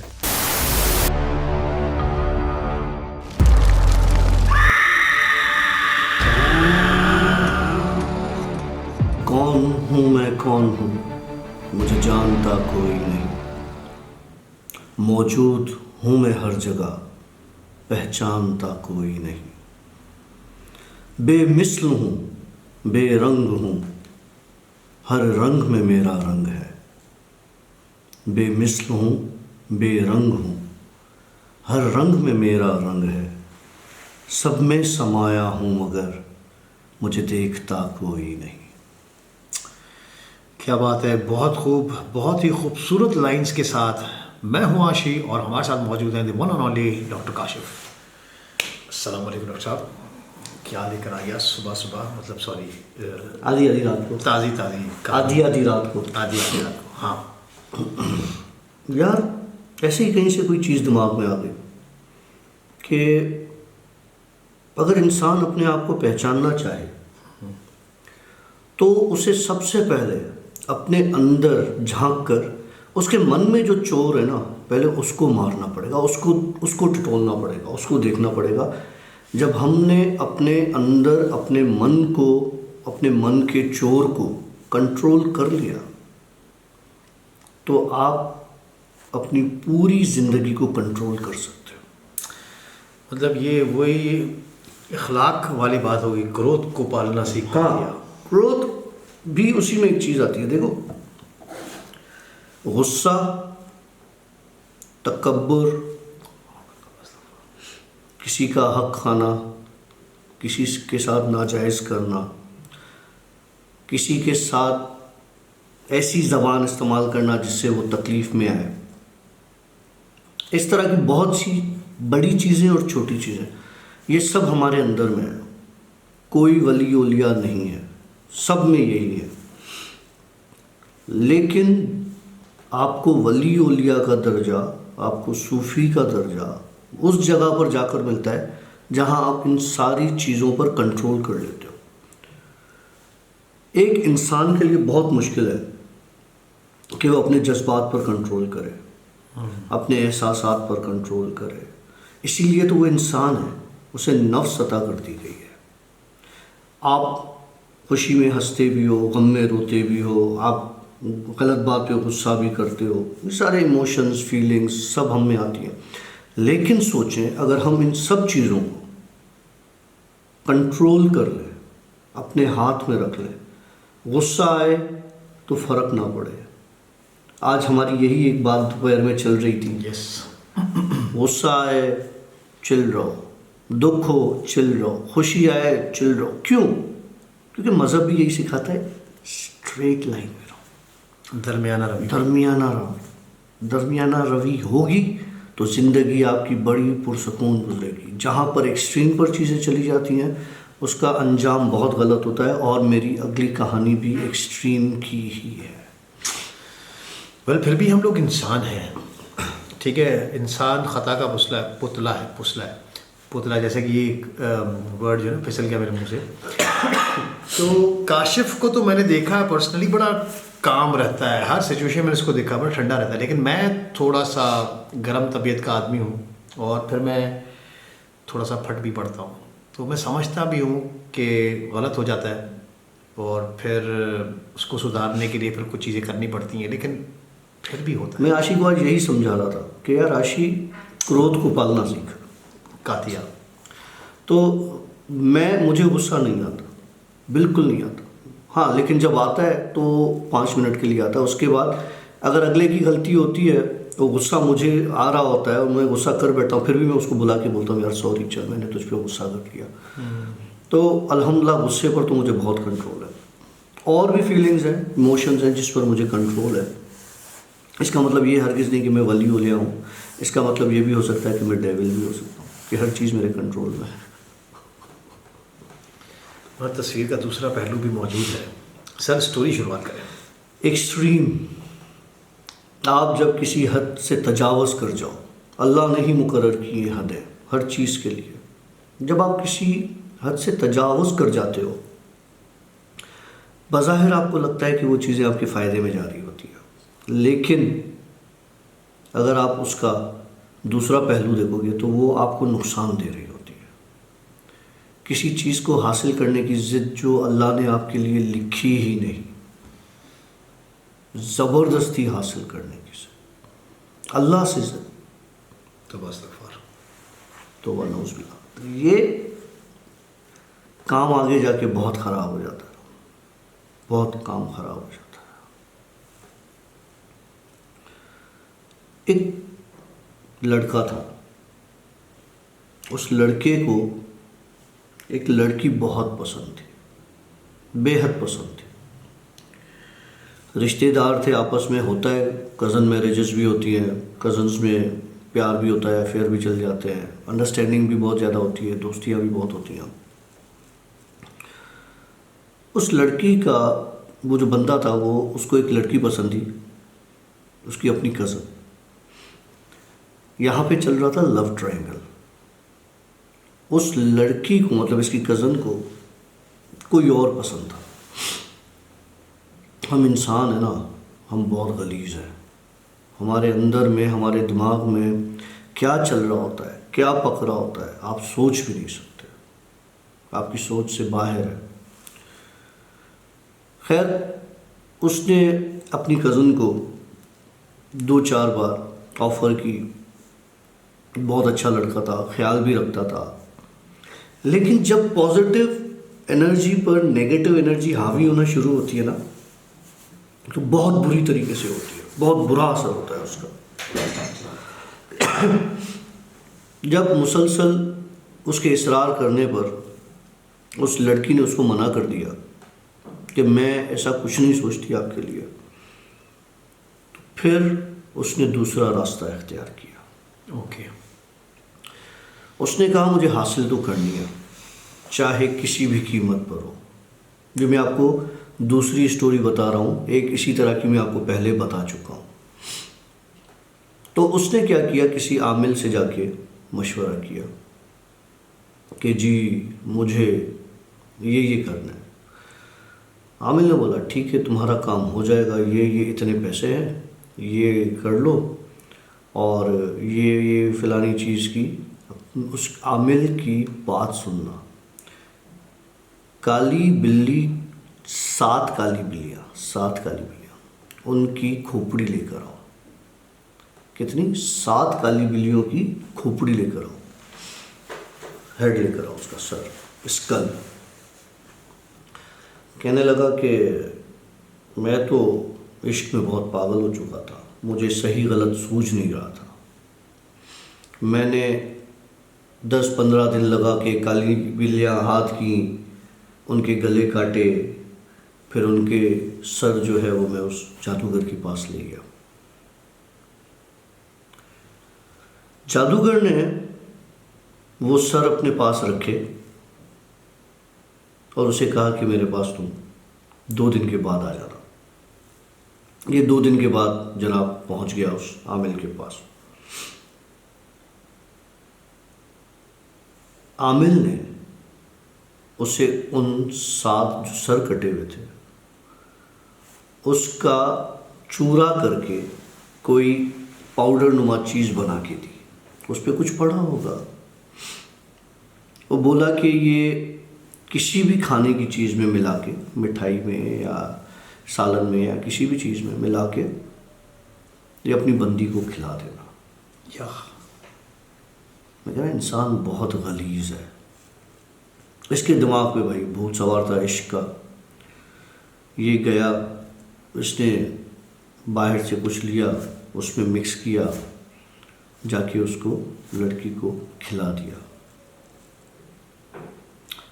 होने क्या लगा, जिस दिन उसने लड़की को खिलाया, रात को उस दिन इस लड़के के पास औरत आई, अजीबो गरीब शक्ल की। कहता है पहले मुझे तो दीवार पर सिर्फ साए नजर आए, उसके बाद मेरे वॉशरूम की लाइट जो है वो ऑन एंड ऑफ होना शुरू हुई। मतलब अब मुझे थोड़ा सा डर लगने लगा। बहरहाल थोड़ी देर में वो साया था जो वो एक औरत की शक्ल में मेरे सामने आके खड़ा हो गया। अब भैया कहते हैं कि उसकी फरमाइश ये थी कि अगर तुझे ये बंदी चाहिए, अगर तुझे ये बंदी चाहिए तो तुम्हें मेरे साथ गलत फेल करना पड़ेगा। अब इसने बोला कि इसकी इतनी अजीब शक्ल है और इंसान तो है नहीं, मैं इसके साथ कैसे, मतलब मुमकिन नहीं। ये सोच रहा था तो उसने एक बिल्ली का आधा धड़ निकाला। किसने? उस चुड़ैल ने, उस औरत ने जो थी, साया बन के आई थी, उसने उस बिल्ली का आधा धड़ निकाला, मुंडी कटा हुआ। जब इसने बोला तुम्हें पता है उन 7 बिल्लियों में तुमने मेरा बच्चा मारा है।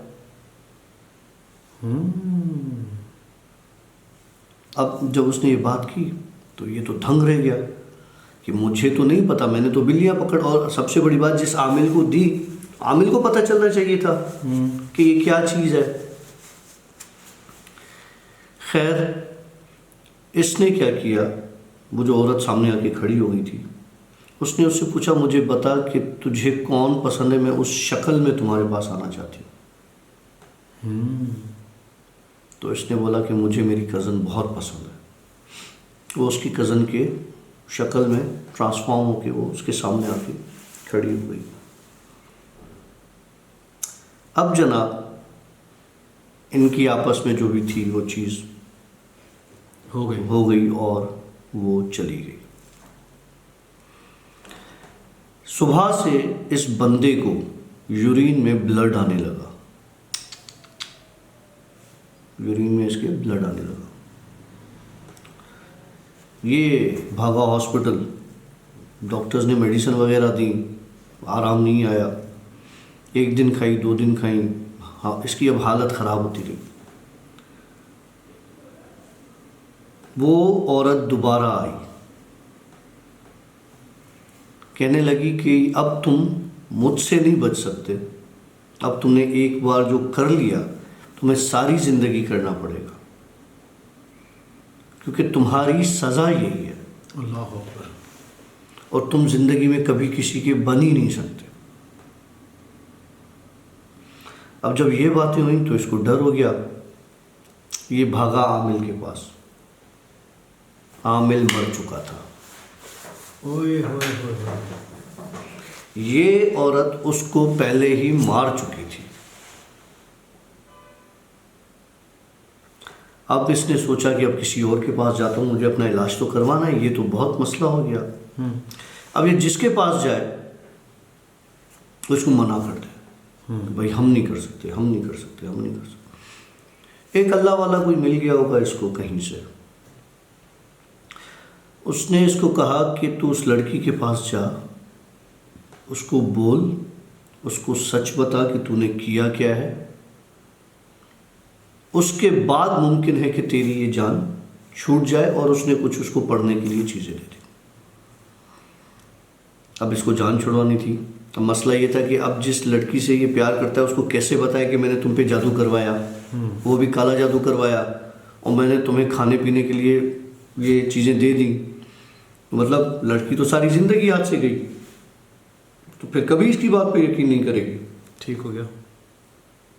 इसने बोला नहीं मैं ये नहीं करूँगा। ये चला गया घर, और इसने जो और आयतें पढ़ने की थी वो इसने शुरू कर दी पढ़ना। अब होने ये लगा, जो इसकी कज़न थी वो इससे कांटेक्ट करने लगी, ओके, मतलब असर आने लगा। असर आने लगा चीज़ों। अब ये भी उसमें इन्वॉल्व होने लगा कि यार मुझे लगता है कि अब ये चीज़ें ख़त्म हो गई हैं या कुछ और है, मैं दुआएं पढ़ रहा हूँ तो वो आ गई मेरे पास, और ये वो इससे कांटेक्ट करने लगी, इससे मिलती थी आके, इससे बातें ये वो। एक दिन इसकी बहुत ज़्यादा तबीयत ख़राब हो गई, हद से ज़्यादा। इसको इसके घर वाले हॉस्पिटल ले गए।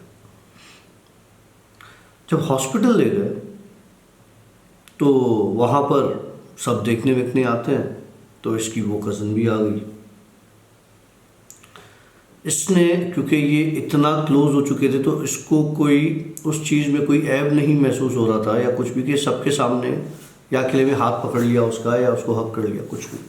तो इसने हॉस्पिटल में उसका हाथ पकड़, जैसे ही हाथ पकड़ा, उसने इसके हाथ को झटका देके हाथ छुड़वाया कि क्या कर रहे हो। ये बड़ा परेशान हुआ कि वो क्या हुआ, कि तुमने मेरा हाथ पकड़ा कैसे। मतलब क्या मतलब है मेरा हाथ कैसे पकड़ा?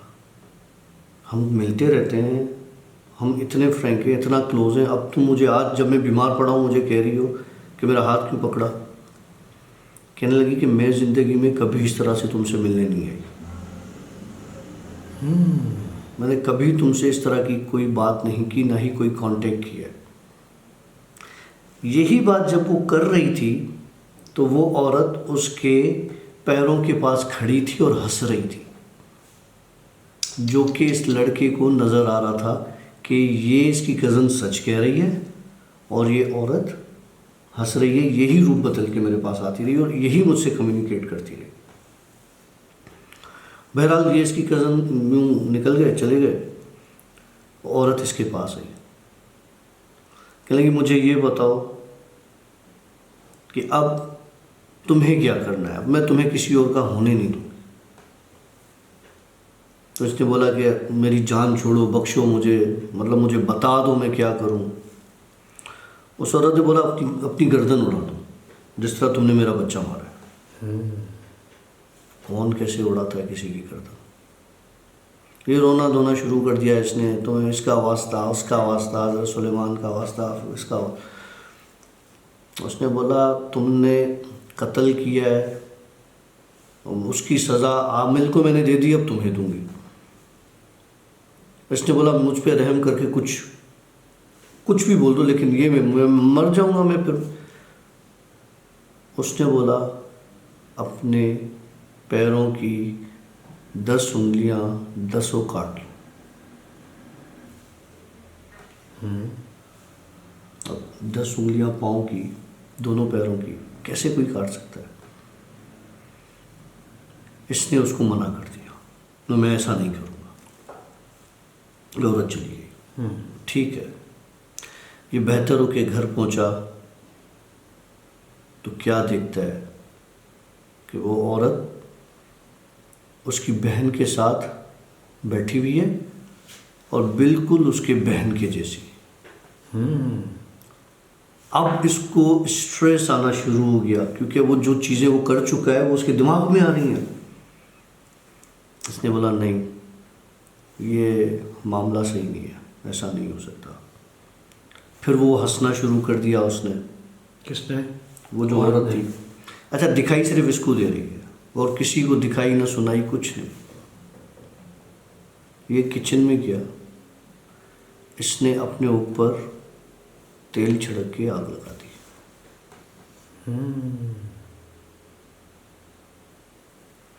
बच गया मगर, लेकिन जब जल रहा था तो वो जो औरत थी वो बहुत खुश हुई और वो चली गई कि इसने अपने आप को मारने की कोशिश की या मार दिया। बोला मुझे जब मैंने आग लगाई थी तो उस वक्त औरत हंस रही थी और अचानक गायब हो गई। तो जो घर में और लोग थे उन्होंने आके मुझे मेरी आग वाग बुझाई। और जो बोला काशिफ भाई मेरा नीचे का हिस्सा पूरा जल चुका है। मेरी ज़िंदगी में कभी शादी नहीं हो सकती। मैं जिस गलत काम के पीछे था उसकी सज़ा मुझे इतनी बड़ी मिली कि अब मेरी फैमिली आगे नहीं बढ़ सकती, मैं इधर ही ख़त्म हो जाऊंगा, मगर वो औरत मेरे पास दोबारा फिर नहीं है।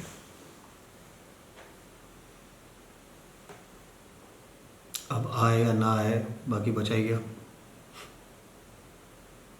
सारी ज़िंदगी जब तक ज़िंदा होगा। जैसे हमारे एक दोस्त हैं, वो शादीशुदा थे, शादीशुदा हैं, और उसका सीन ये हुआ कि मर्द तो मर्द है ना, अच्छा मैं समझ गया किसकी बात कर रहे हैं। हाँ तो मर्द है। उसको जो है वो बस हुआ एक कीटाणु कि भाई नहीं, मेरे को एक दूसरी औरत भी रखनी है। उसने एक लड़की से बात करना शुरू की। किस्सा जो है काफ़ी सीरियस होता गया। एक दिन पकड़ाई तो होनी थी, और उसकी बीवी ने एक दफ़ा उसे रेड हैंडेड पकड़ लिया कि वो फ़ोन पे बात कर रहा है, किसी और गलत काम से नहीं, फ़ोन पे बात कर रहा है। तो बीवी ने बोला कि तू क्या कर रहा है अकेला ऊपर छत पर? उसने कुछ नहीं, ऐसे ही बैठा हूँ। कह रहा नहीं, बैठा नहीं है, कुछ तो कर रहा है तू। ये करते जब बीवी छत पर आई ऊपर, देखा उसने चारपाई पे इसका फ़ोन पड़ा हुआ था, और वो फ़ोन भी चौहान का बच्चा, फ़ोन वो लाउड स्पीकर भी था, नहीं कर रहे हो। और वो फ़ोन उधर चारपाई पे पड़ा हुआ था छत पर। इतनी हिम्मत। अच्छा नहीं, उसके सेंसेस काम नहीं गए एक्चुअल में। क्या है कि जिस वक्त वो बात कर रहा था, दरवाज़ा बजा छत का, तो गई, तो जैसे ही गया तो उसकी बीवी जो है ना बाहर, वो चाय का कप लेके खड़ी हुई थी। क्या चाय आपके लेकर आई हूँ, क्या हुआ इतनी देर, कहाँ थे, और ये वो क्या मसला है, जब भी आते हो काम से और फिर उसके बाद तुम फ़ोन पे लग जाते हो। बीवी को शुरू हो जाते हैं अपने एक डिटेक्टिव थर्ड आई। तो बीवी ने जब पकड़ा कि अच्छा ये तो फ़ोन में बात चल रहा है। अब आज तक, मतलब वो किस्सा तो उस वक्त में इतना झगड़ा हुआ, इतना फसाद हुआ, वो किस्सा ख़त्म हो गया, लेकिन आज तक उसकी बीवी जो है ना, उसके नाम के साथ शाह लगा के बोलती है। हालांकि वो सैयद नहीं है, लेकिन वो जिस बंदी से बात करता है वो सैयद थी। मतलब अल्लाह माफ़ करे, मुझे बोलना नहीं चाहिए किसी की कास्ट का, किसी की चीज़ के बारे में, लेकिन मतलब ये किस्सा हुआ, और आज तक उसकी बीवी उसको शाह साहब करके बुलाती है। तो एक दिन मैंने उनकी वाइफ हमारे पास घर पे आई, मैंने उनसे पूछा कि भाभी ये क्या, ये तो शाह है नहीं। फिर जो है ना सारी स्टोरी पता चली कि भाई ये मामला हुआ, ये मामला हुआ। तो इसलिए अपनी इमोशंस को कंट्रोल में रखें, वही बात अपने नफ्स को कंट्रोल में रखें, इंशाल्लाह ताला सारी चीज़ सही हो जाएगी। एक कदम आपका नफ्स पर होता है ना जब, तो दूसरा कदम आपका जन्नत में है। इतनी बड़ी बात है ये। वेल आई होप कि आप लोगों ने हमारी आज की स्टोरी को एंजॉय किया होगा, और अगर अच्छा लगा तो थम्स अप कीजिएगा, अगर बुरा लगा तो थम्स डाउन ज़रूर कर लीजिएगा। हमें इससे कोई एतराज़ नहीं है, ताकि हमें पता चले कि हम कितना अच्छा काम कर रहे हैं। वेल इस स्टोरी के साथ हमें दीजिएगा इजाज़त, आशी और काशिफ की तरफ से। सिया बाबाई हाफिज़। अस्तगफिरुल्लाह इन्नल्लाह गफूरुर रहीम। ये जो चीज़ होती है, ये इनके खाने की चीज़ होती है।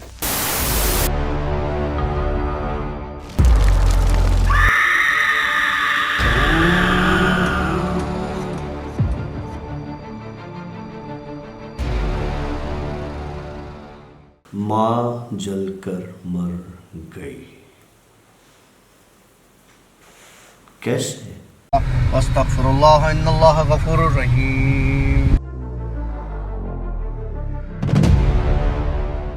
ये जो चीज़ होती है, ये इनके खाने की चीज़ होती है।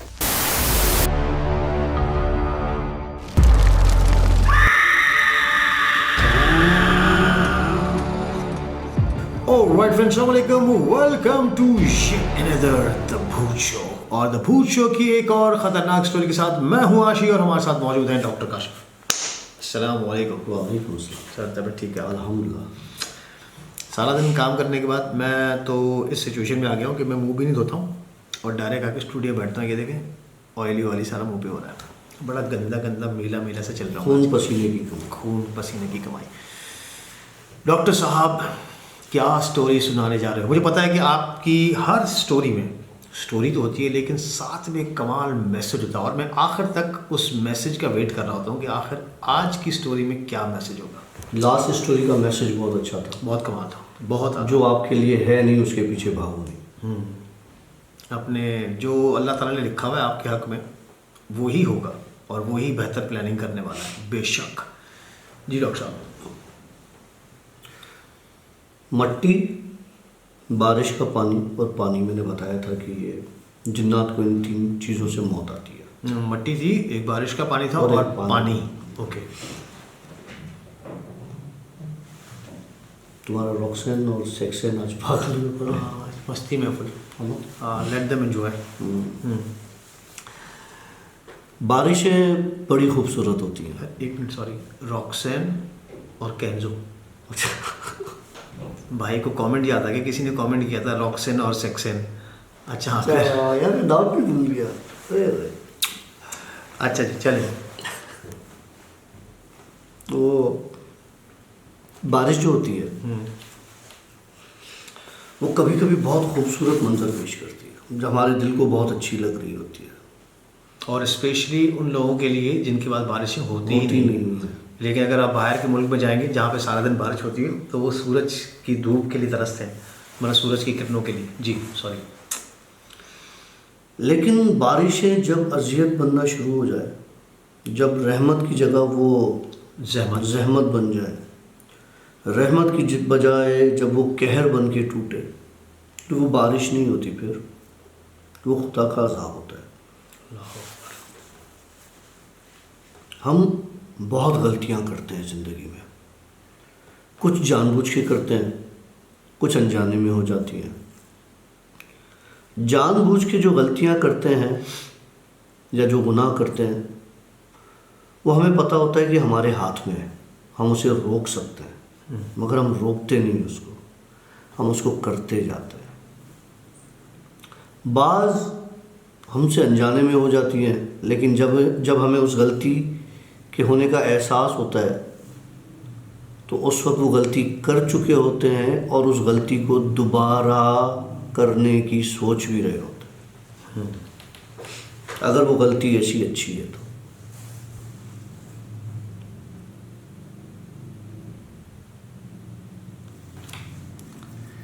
कुछ लोग ज़िंदगी में जो आए हैं ना, वो अपने पुरानों की गलतियां सुधारने के लिए हैं, अपने से पीछे वालों की गलतियां सुधारने के लिए हैं। गलतियां एक करे, सुधारे दूसरा, ये इंसाफ नहीं है। एक बंदा था, अपने वक्त का अयाश तरीन बंदा,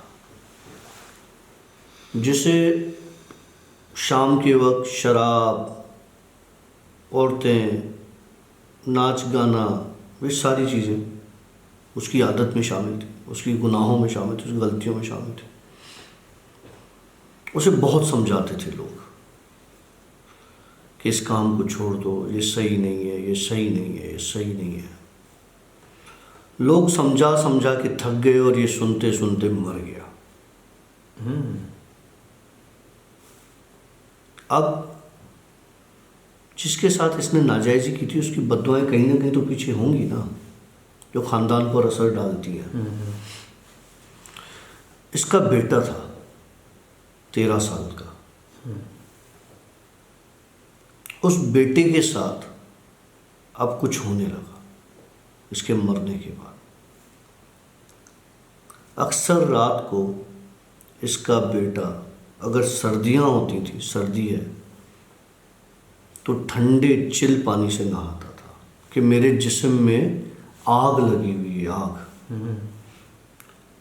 और गर्मियों में वे सख्त गर्म पानी से नहाता था कि मेरा खून जम रहा है, मेरे ऊपर गर्म पानी डालो। तो माँ बेचारी जो है वो समझ सकती थी कि मेरे बच्चे की हालत सही नहीं है, तभी ये इस तरह की बातें करता है, या डिप्रेशन में चला गया बाप के मरने के बाद, या कुछ भी।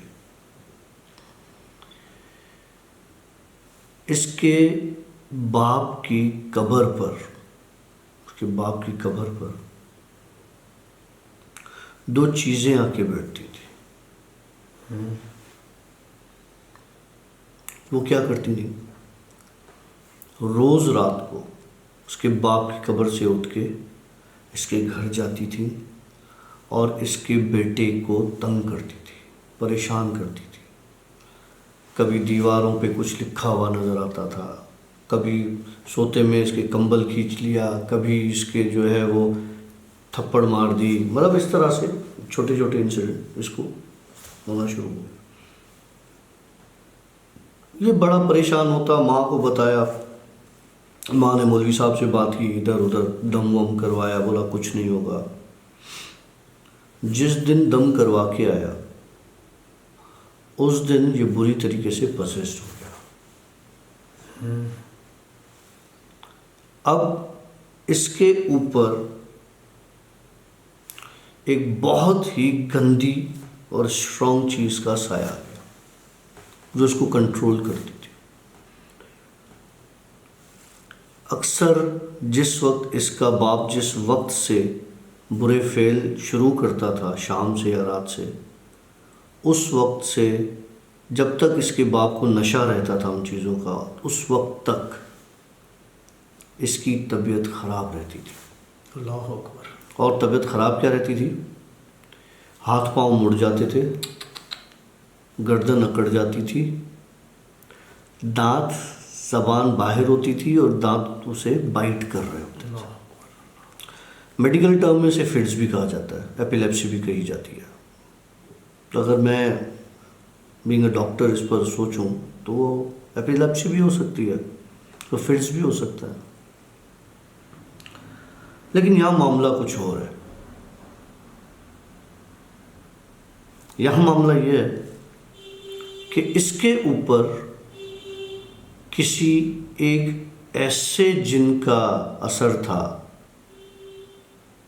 जो बहुत ज़्यादा ताकतवर और बहुत ज़्यादा होशियार है। इसकी माँ ने फिर दोबारा इधर उधर गई, आमिलों के पास गई, ये वो सब कुछ। एक आमिल के पास जब ये बैठा था तो वो जिन आ गया सामने उस आमिल से बात करने। आमिल ने उससे पहला सवाल किया कि बता कि तू क्यों परेशान कर रहा है। बड़ी हैरत होगी। आमिल के सवाल का जवाब जो उसने दिया, उसने मुझे भी हिला दिया था कि क्या ऐसा होता है। उसने आमिल को जवाब दिया कि मैं किसी लड़की के ऊपर था, मतलब किसी लड़की पर मेरा साया था, मैं उसे पसंद करता था, मैं उसके पास आता जाता था, मैं उसके साथ सब कुछ करता था। उसके घर में फाके हो गए उस लड़की के, तो वो मदद मांगने इसके बाप के पास पहुंची थी कहीं से। इसके बाप ने उस मदद के एवज से अपनी हवस, अपनी लस्ट पूरी की और उससे पैसे देके भेज दिया। शरीफ लड़की थी, मजबूरी में फंसी, पेट क्या क्या करवाता है, मगर उससे गिल्ट था। वो जो गलती बोली ना मैंने, गिल्ट था। उसने जाके घर पे सुसाइड कर ली। इतना गिल्ट था कि उसने, लड़की ने सुसाइड कर लिया। जिस वक्त सुसाइड कर रही थी तो वो जिन उसे रोक रहा था सुसाइड करने से, मगर वो रुक नहीं पा रही थी, क्योंकि इंसान अशरफुल मखलूक़ात है। जब एक बात पर किसी पर आ जाए तो सिवाय अल्लाह की ज़ात के उसे कोई नहीं होता। उसने सुसाइड कर ली। जब उसने सुसाइड कर ली तो वो जिन वहीं पर मौजूद था। उसने उस वक्त कसम खाई कि वो जाके इसको मारेगा, इस बंदे को, इसके बाप को। बोला इसका बाप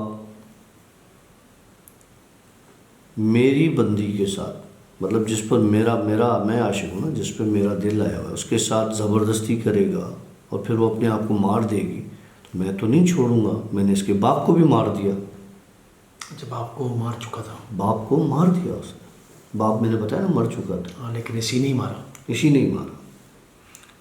अब वो दूसरी चीज़ कौन है, दूसरा बंदा कौन है जो उस बंदे के साथ कब्र पर होता है और फिर रात को वापस इसके घर जाता है? वो था इसके बाप का हमज़ाद।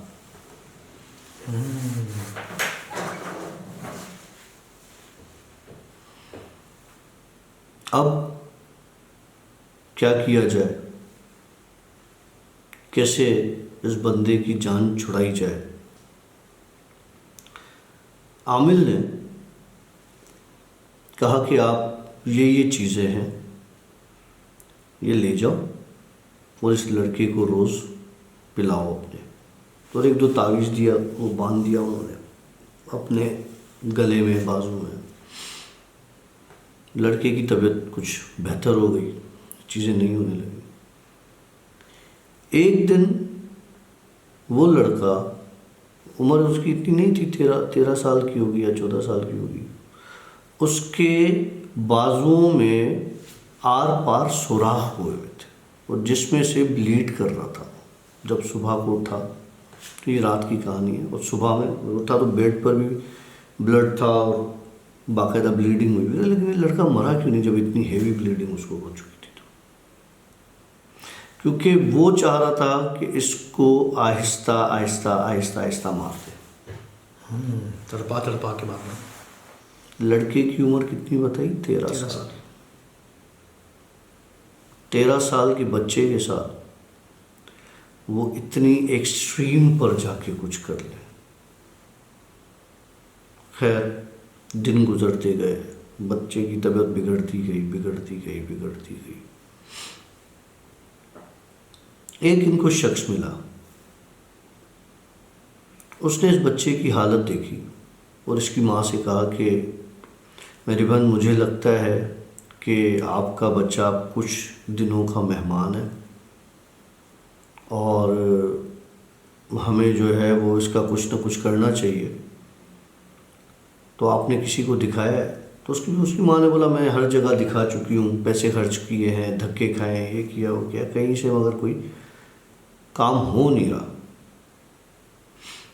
उसने कहा ठीक है, अब अगस्त है, जुलाई अगस्त का टाइम चल रहा है, इस सीज़न की जब पहली बारिश हो ना, तो आप मेरे पास आना। ओके, कुछ समझ में आ रहा है। अब इसकी माँ रोज़ दुआ करे, या अल्लाह बारिश हो जाए, या अल्लाह बारिश हो जाए, या अल्लाह बारिश हो जाए। माँ है ना, और अल्लाह माँओं की तो यूँ सुनता है। बेशक। बारिश हो गई 2-3 दिन के बाद। अब इसने बच्चे को बोला, चलो चलते हैं। अब इसका बच्चा बस जिद कि मुझे बारिश में बाहर निकलना ही नहीं है। ठीक हो गया। क्योंकि वो बच्चा तो था ही नहीं जो उसे मना कर रहा था कि मुझे बारिश में नहीं जाना। इसकी माँ ने बोला कि बेटा चलना तो है, कुछ भी हो आप मेरे साथ चलोगे। इसकी माँ जैसे ही इसको लेके निकली बाहर, तो बारिश थम चुकी थी। अब पहली बारिश गुजर गई, लेकिन उस बंदे ने कहा था कि जब पहली बारिश हो इस मौसम की, तब मेरे पास आना। मतलब बारिश भले हो चुकी हो, आना मेरे पास। तो ले गया इसको। ये आमिल था या कोई भी था, बहरहाल उसके पास पहुँचे, उसको बताया कि आपने कहा था तो मैं ले आई हूँ अपना बेटा ना। अब उस बंदे को ये देखना था कि इस पर जो मैंने सोचा था वो कितना असर करता है। उसने एक प्याले में, जिस तरह शरबत बनता है, चाय बनती, प्याली हो ना, वो पेश की जाती है, वो मट्टी का प्याला होता है, गांव गोठों में प्याला, जिस तरह तुम सूप का प्याला है तुम्हारा। उसमें इसने बारिश का पानी रखा हुआ था, कुछ पढ़ के। माँ के सामने रखा, बेटे के सामने रखा और अपने सामने रखा। तो उसने कहा कि ये हमारे पास जो आता नहीं रिवाज है, उसको ये पानी पीना पड़ता है। हम पहले पानी पीते हैं, मेहमानों को भी पिलाते हैं, हम साथ पीते हैं, फिर उसके बाद हम बातचीत जो होती है वो करते हैं, फिर चाय वाय जो भी है। लड़के की बात समझ में आ रही थी। माँ ने पानी पी लिया, उस बंदे ने पानी पी लिया, लड़के ने पानी नहीं पिया। बोला नहीं मेरा पेट भर, मैं पानी नहीं पिया। इसने उसी प्याले में उंगलियां डिप करके उस लड़के पे छींटे मारे। उस लड़के के चेहरे पे जहाँ जहाँ छींटा लगा वहाँ काला काला मार्क आना शुरू हो गया, जलने के निशान। जलने के निशान। अब इसको अंदाज़ा था कि अब ये जाएगा नहीं, इसको मारना पड़ेगा, जलाना पड़ेगा। लेकिन अब बात ये थी कि वो लड़का जो है वो बारिश में निकले कैसे, क्योंकि उस वक्त वो इतना स्ट्रांग हो जाता था कि बहुत मुश्किल होता था उसके घर में उसकी माँ को संभालना। खैर उस बंदे ने एक और गेम सोचा। उसने सोचा क्यों ना इसको हम कहीं बाहर ले जाएं, रिश्तेदारों में जो शहर से बाहर रहते हैं। रास्ता लंबा होगा, बारिश भी हो जाएगी अगर, तो कुछ ना कुछ हम कर ही लेंगे। वही मैं जो हमेशा बताता हूँ, इंसान अशरफुल मखलूक़ात है। जो हम सोच रहे होते हैं वो कोई और सोच नहीं सकता। ये ले गए। रास्ते में शदीद बारिश थी, शदीद बारिश थी। इसकी माँ की तबीयत ख़राब हो गई उस बारिश में। ओके। और माँ पानी पानी करने लगी कि मुझे पानी चाहिए, पानी दो पानी दो। पानी की बोतल गाड़ी की डिक्की में पड़ी थी। ये वो टाइम था जब उसको मारना था, जला के।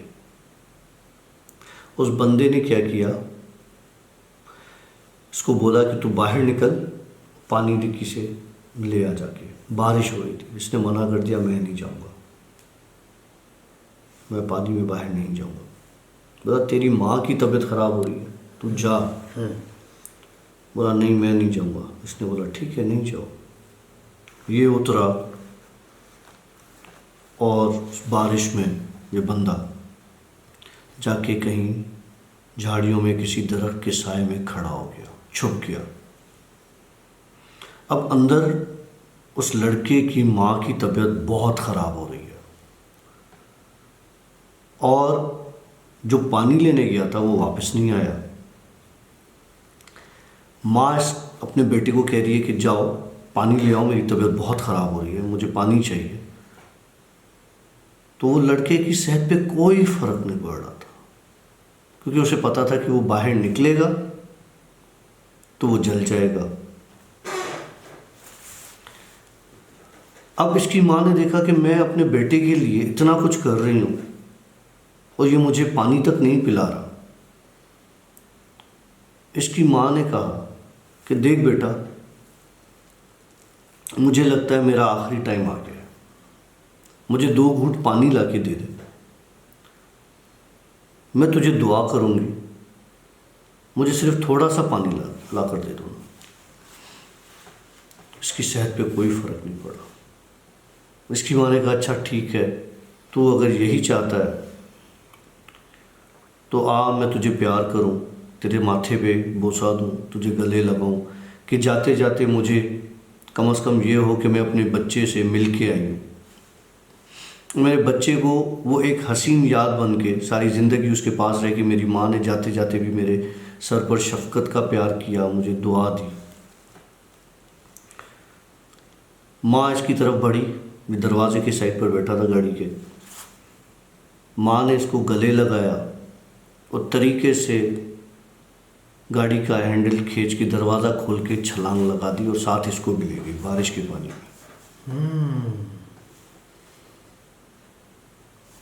माँ जल के मर गई। माँ जल के मर गई या बच्चा जल के मर गया? माँ जलकर मर गई। कैसे? माँ कैसे मरी? जिस लड़की ने खुदकुशी की थी वो लड़की उस औरत के ऊपर थी। ओह, ओके। और वो जिन जो इस लड़की को पसंद करता था वो इस लड़के के ऊपर था। जब माँ ने दरवाज़ा खोला तो वो जिन इसके जिस्म से निकल ही रहा था कि वो गिरे हैं बाहर। लड़के के जिस्म से वो चीज़ निकल के जली, माँ के अंदर वो लड़की समेत जल गई। बचा लड़का और वो बंदा जो पीछे देख के जो पीछे पीछे बैठ गया था, छुप गया था। जो जब उसने देखा वो भागता हुआ आया और लिटरली आग लग चुकी थी पानी के अंदर और इसकी माँ बिल्कुल जल गई।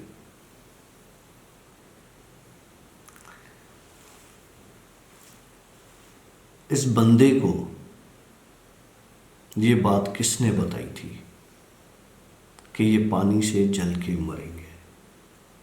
उस बंदे को जो चुप के बैठा हुआ था। हाँ, जिसने इनको ये मशवरा दिया था। कब्र पर दो चीज़ें बैठी थी। एक तो वो जिन था जो रोज़ वहाँ से जाके इस लड़के को तंग करता था और दूसरा था इस लड़के के बाप का हमजात। और उस हमजात ने जाके बताया था उस बंदे को कि ये ऐसे मरेंगे। ओके, क्या हो गया था? कुछ नहीं।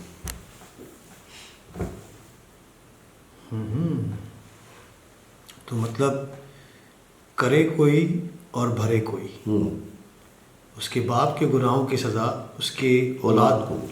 अल्लाह अकबर। इंसान कभी भी अपने औलाद पे तकलीफ़ नहीं दे सकता और ये तकलीफ़ सबसे ख़तरनाक तकलीफ़ होती है। जो औलाद वाले हैं वो इस चीज़ को समझ सकते हैं, क्योंकि एक माँ होती है, बाप होता है, अगर उनके बच्चे को तो इतनी सी भी खराश आती है ना, बाप माँ कितने तड़पते हैं, वो उन्हीं की वो अधिक अजीब सी फील है वो एक। इसलिए कोशिश करें गुनाहों से बचें। और वही बात कि देखें, हम छोटे मोटे गुनाह कर जाते हैं, मतलब जैसे कि अल्लाह ताला ने जिस चीज़ों का हमें हुक्म फरमाया है, अगर हम वो नहीं करते हैं तो मतलब समझ लें हम अल्लाह ताला के गुनहगार हुए हैं। वो नुक्ता नवाज़ है, हो सकता है माफ़ कर दे, लेकिन हुकूकुल इबाद जो इंसानों को हुकूक है, अगर हमने किसी के साथ ज़्यादती की है, किसी का हक़ खाया है, तो वो चीज़ जब तक वो बंदा ख़ुद माफ़ नहीं करता तब तक मेरे ख़्याल से वो नहीं ख़त्म। अल्लाह भी नहीं माफ़। अल्लाह माफ़ तौबा। तो जनाब गुनाहों से परहेज़ करें, लेकिन इंसान है, ख़ताओं का पुतला है, इसलिए हर वक्त इस्तग़फ़ार पढ़ें। अल्लाह ताला आपके लिए रास्ता बनाएगा। अल्लाह से गिड़गिड़ाएं, मांगें, इंशाअल्लाह ताला वो आपकी मदद कर सकता है और कोई आपकी ज़ात आपकी हेल्प नहीं कर सकती। तो जी एक और सनसनीखेज़ स्टोरी और एक और ख़तरनाक मैसेज डॉक्टर साहब की तरफ से, और मैंने तो पर्सनली स्टोरी को बड़ा एंजॉय किया। आप लोगों को ये स्टोरी कैसे लगी हमें कमेंट में ज़रूर बताइएगा। It's very late right now और हम बहुत थक चुके हैं, ऑफ कोर्स सारे दिन का काम, और ये आधी रात को हम जिन स्टोरीज रिकॉर्ड कर रहे हैं, हमें दुआ कीजिएगा कि इंशाल्लाह अल्लाह आप में और ताकत दे ताकि हम आप लोगों के लिए इस तरह से और अच्छी स्टोरीज़ ला सकें। अब तक के लिए सिया बाय, अल्लाह हाफ़िज़। ज़ुक ज़ुक वाक। अस्तग़फ़िरुल्लाह इन्नल्लाह गफ़ूरुर रहीम।